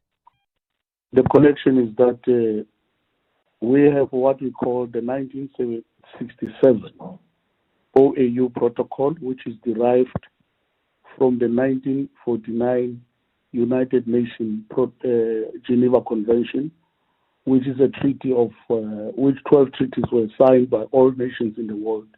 One of these treaties is on migration and immigration, which clearly says that for anyone to be regarded as a refugee or an asylum seeker, there must be a war from their countries. I understand that. I'm trying to connect it to the problems you've outlined South Africans are experiencing today. What has that got to do with migrants, in your view? I'm coming to that particular point. I'm just trying to take you through international law to understand that... we don't have a lot of time, Dakota. I'm well aware of the international conventions to which we are signatories. I'm trying to understand the connection between the problems you've outlined and migrants, as far as the ANC is concerned. We've heard other groups. What's your view? Yeah, our view is that what I'm trying to come to the point is that we are also sympathetic. We understand the pressure that is there in our country. But what we will not agree to is violence and vigilantism when we want to try to address some of our national problems and our crises in our country. That's the point I wanted to bring in. But we appreciate the fact that South Africans have, in some quarters of our society, have had enough of people who come to our shores without following proper international law. But equally in our country, our constitution is clear in terms of the Bill of Rights, Section 21, subsection 3. It clearly says that the right of residence is only reserved for citizens, and under 4 in the same section to subsection for any citizen to be. All right, our line just not helping us there. We keep getting cut off, but I think we've got the essence of what Dakota Legoete, ANC NEC member, is saying there. And just to be clear, he called us himself, wanting to make clear what his party's position on all of this might be. A bit of doublespeak, I would say, but nonetheless, that is his view. EWN Traffic. 10 to 9, let's wrap up the morning's traffic. Amo, not nearly as busy as we thought it might be. Not at all, Bongani. I mean, as we speak, we only have delays within the inner city areas, like in Greenside or heading towards Greenside. An accident reported. This one is along Jan Smuts Avenue. It happened near Oxford Road. It's causing a bit of a hold up there. Please be on the lookout. And there's also queuing traffic reported in Parkmore along Santon Drive approaching Winnie Mandela Drive. We'll have more updates at the top of the hour. Stay tuned. There's more EWN on air, online, and on the EWN app. Corporates That Care promotes and encourages corporate leaders and citizens to walk the talk for a better South Africa. This Wednesday, we're speaking to Lottoland's Chief Marketing Officer, Mareke Haywood, and we do this to highlight companies and brands dedicated to building our country. Corporates That Care is a Prime Media Cares initiative with 702 and Prime Media Outdoor. Let's walk the talk and together make a difference. Do you dream of inspiring young minds as a qualified teacher? Whether you're just starting your journey, looking to advance your career, or are already a teacher wanting to upgrade your qualifications, SANS can help. As a registered private higher education institution, SANS offers accredited, affordable distance teaching qualifications with full support every step of the way. Visit sans.co.za today and take your first step towards becoming a teacher. This Tuesday, everyone can be a millionaire. There's a chance to win over 200 million rand in total Powerball estimated jackpot. That's 61 million rand on Powerball, an amazing 139 million rand cascading jackpot on Powerball Extra. Now, if that jackpot is not won on Division 1, it will cascade down to Divisions 2 and 3. Winners must be found. The National Lottery. More players, more chances, more millions. Players must be 18 years or older. Play responsibly. The National Lottery is officially operated by Sizek. Coming up on the Clement Manyatela Show on 702. Clement Manyatela is in the studio, heard a little bit of that conversation. Dakota Lechueta phoning us to try and explain the ANC's position. You heard a little bit of that, Clement. He's trying to get into the history of what we signed and what we're signatories to, also outlining what people are saying are their frustrations. Try to sort of pin it down to the migrants, but doesn't really want to. Are you clear on what the ANC's position on all of this is, when in fact, it's important to note, who's been the majority party for most of our democratic dispensation? I think the ship has sailed. I think they're trying. I mean, it tells you a lot when an NEC, is he still, I think he's still an NEC member of the ANC, is calling onto your show to try and explain what the ANC's position is. I think that's quite telling. Where has the ANC been? Throughout, since these protests started a couple of months ago, where have they been? I mean, they call themselves the broad church, but are they still that?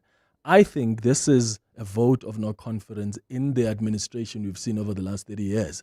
You cannot pin this on anybody else but them, and yet they have been non-existent. And did you hear the former president saying, for 18 years, they sat on an intelligence report that explains the 2008 xenophobic attacks, which, of course, he says were not xenophobic attacks. What did they do about it? Yeah.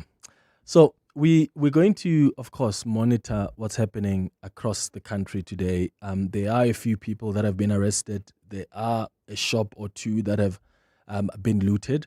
So we'll bring in the police, we'll bring in the Border Management Authority and other Home Affairs as well, and other stakeholders here, just to get a sense of what we are seeing today and how many people have we deported really so far, or with the assistance of the embassies since these tensions started. So that's what we'll do on the open line and between 10 and 11 o'clock. At 11, we are going to do our feature, the World of Work feature. Today we're talking about what employers need to know about hiring immigrants. And then at 11:30, we talk about all things health and wellness. And today we're discussing how to gain weight in a healthy way. How to gain weight? Yeah, there are people who want to gain weight. Take mine. Oh, you can share yours. We can share some of yours. Between 9 and 12. Score big with the Checkers XXL Savings Championship with over 150 million rand in weekly extra savings. Get Jacob's Kroninger Gold Instant Coffee 200 or 230 grams, any two for 299 rand. Clover Butro Full Cream Modified Butter Spread 500 grams, two for 159 rand. And Twin Saver 2-ply white toilet rolls, 24 per pack for 159.99. Valid until 5 July, only at Checkers. Joburg comes together for the 702 Josie My Josie Walk the Talk on Sunday, the 26th of July. And FNB is going to be walking with you because FNB believes that help starts on the ground with people coming together for good. So join FNB on this walk through the iconic Joburg CBD. Witness a city on the move. Experience the collective action, helping shape a cleaner, safer Joburg. And rediscover the revitalized energy that makes the city unique. On Sunday, 26 July, the entire city unites for the 702 Josie My Josie Walk the Talk. Walk the Talk. And because Joburg is more than just a city, we'll be walking for the people. So join us and help make a difference to homelessness in the city by entering on primemediaplus.com and donating vouchers. Donate a voucher. Which is a cashless way to give, helping people experiencing homelessness access a hot shower, a meal, a bed, or more support. Anybody can join and everybody can donate. 702 Josie My Josie Walk the Talk, hosted by the City of Johannesburg. Enter and donate now on primemediaplus.com. This is Breakfast with Bongani Bingwa on 702. Let's walk the talk. We're joined now by Bongani Mageza, who's the retail marketing head of FNB. As I just told you a moment ago, FNB are going to be part of the Josie My Josie 702 Walk the Talk. Bongani, a very good morning to you and welcome to 702 Breakfast. Many people associate the CBD, the inner city of Johannesburg, with challenges, and yet FNB has all these years maintained a presence in the city. Correct. As FNB, we've always believed in Johannesburg.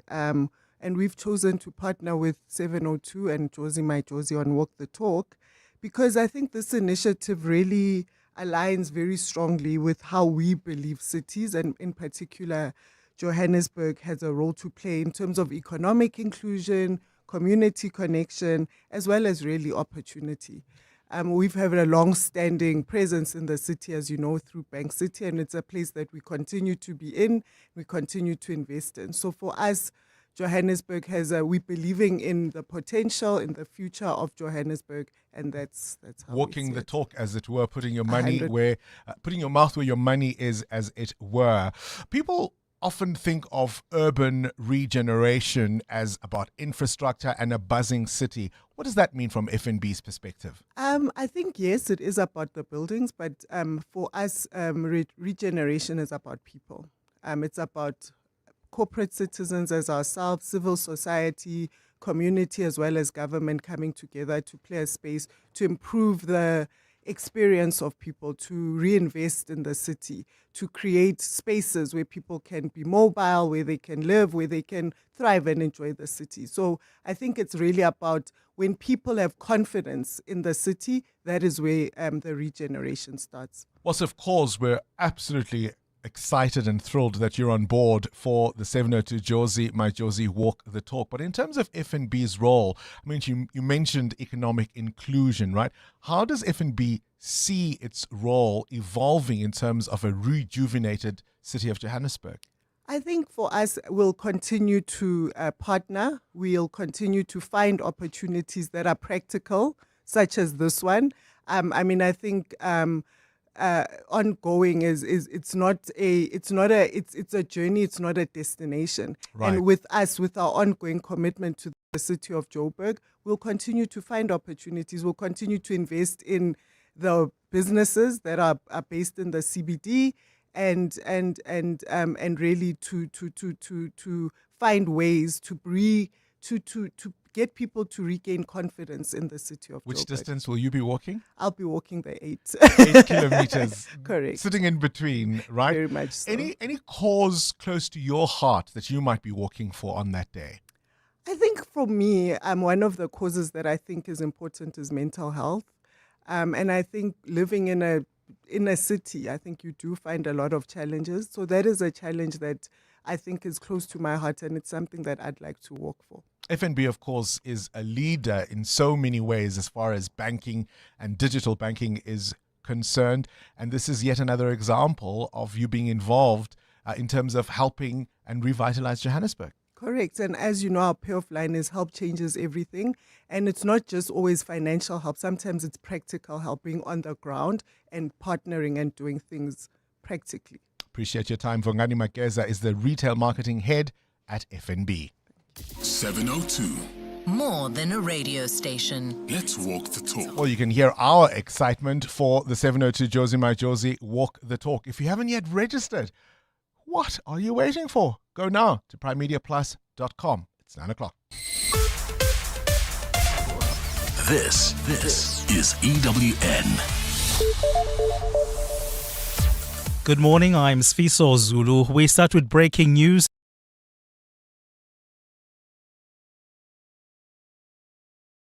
Good morning, I'm Sfiso Zulu. We start with breaking news in KwaZulu-Natal, where 5 people, including a 14-year-old, have been arrested in connection with a burglary at tuck shops this morning. KZN police say officers responded to reports of a group of people allegedly targeting businesses in the Mpumalanga township. EWN has reliably learned that the shops targeted are foreign-owned, but officers say it's unclear whether this is linked to the ongoing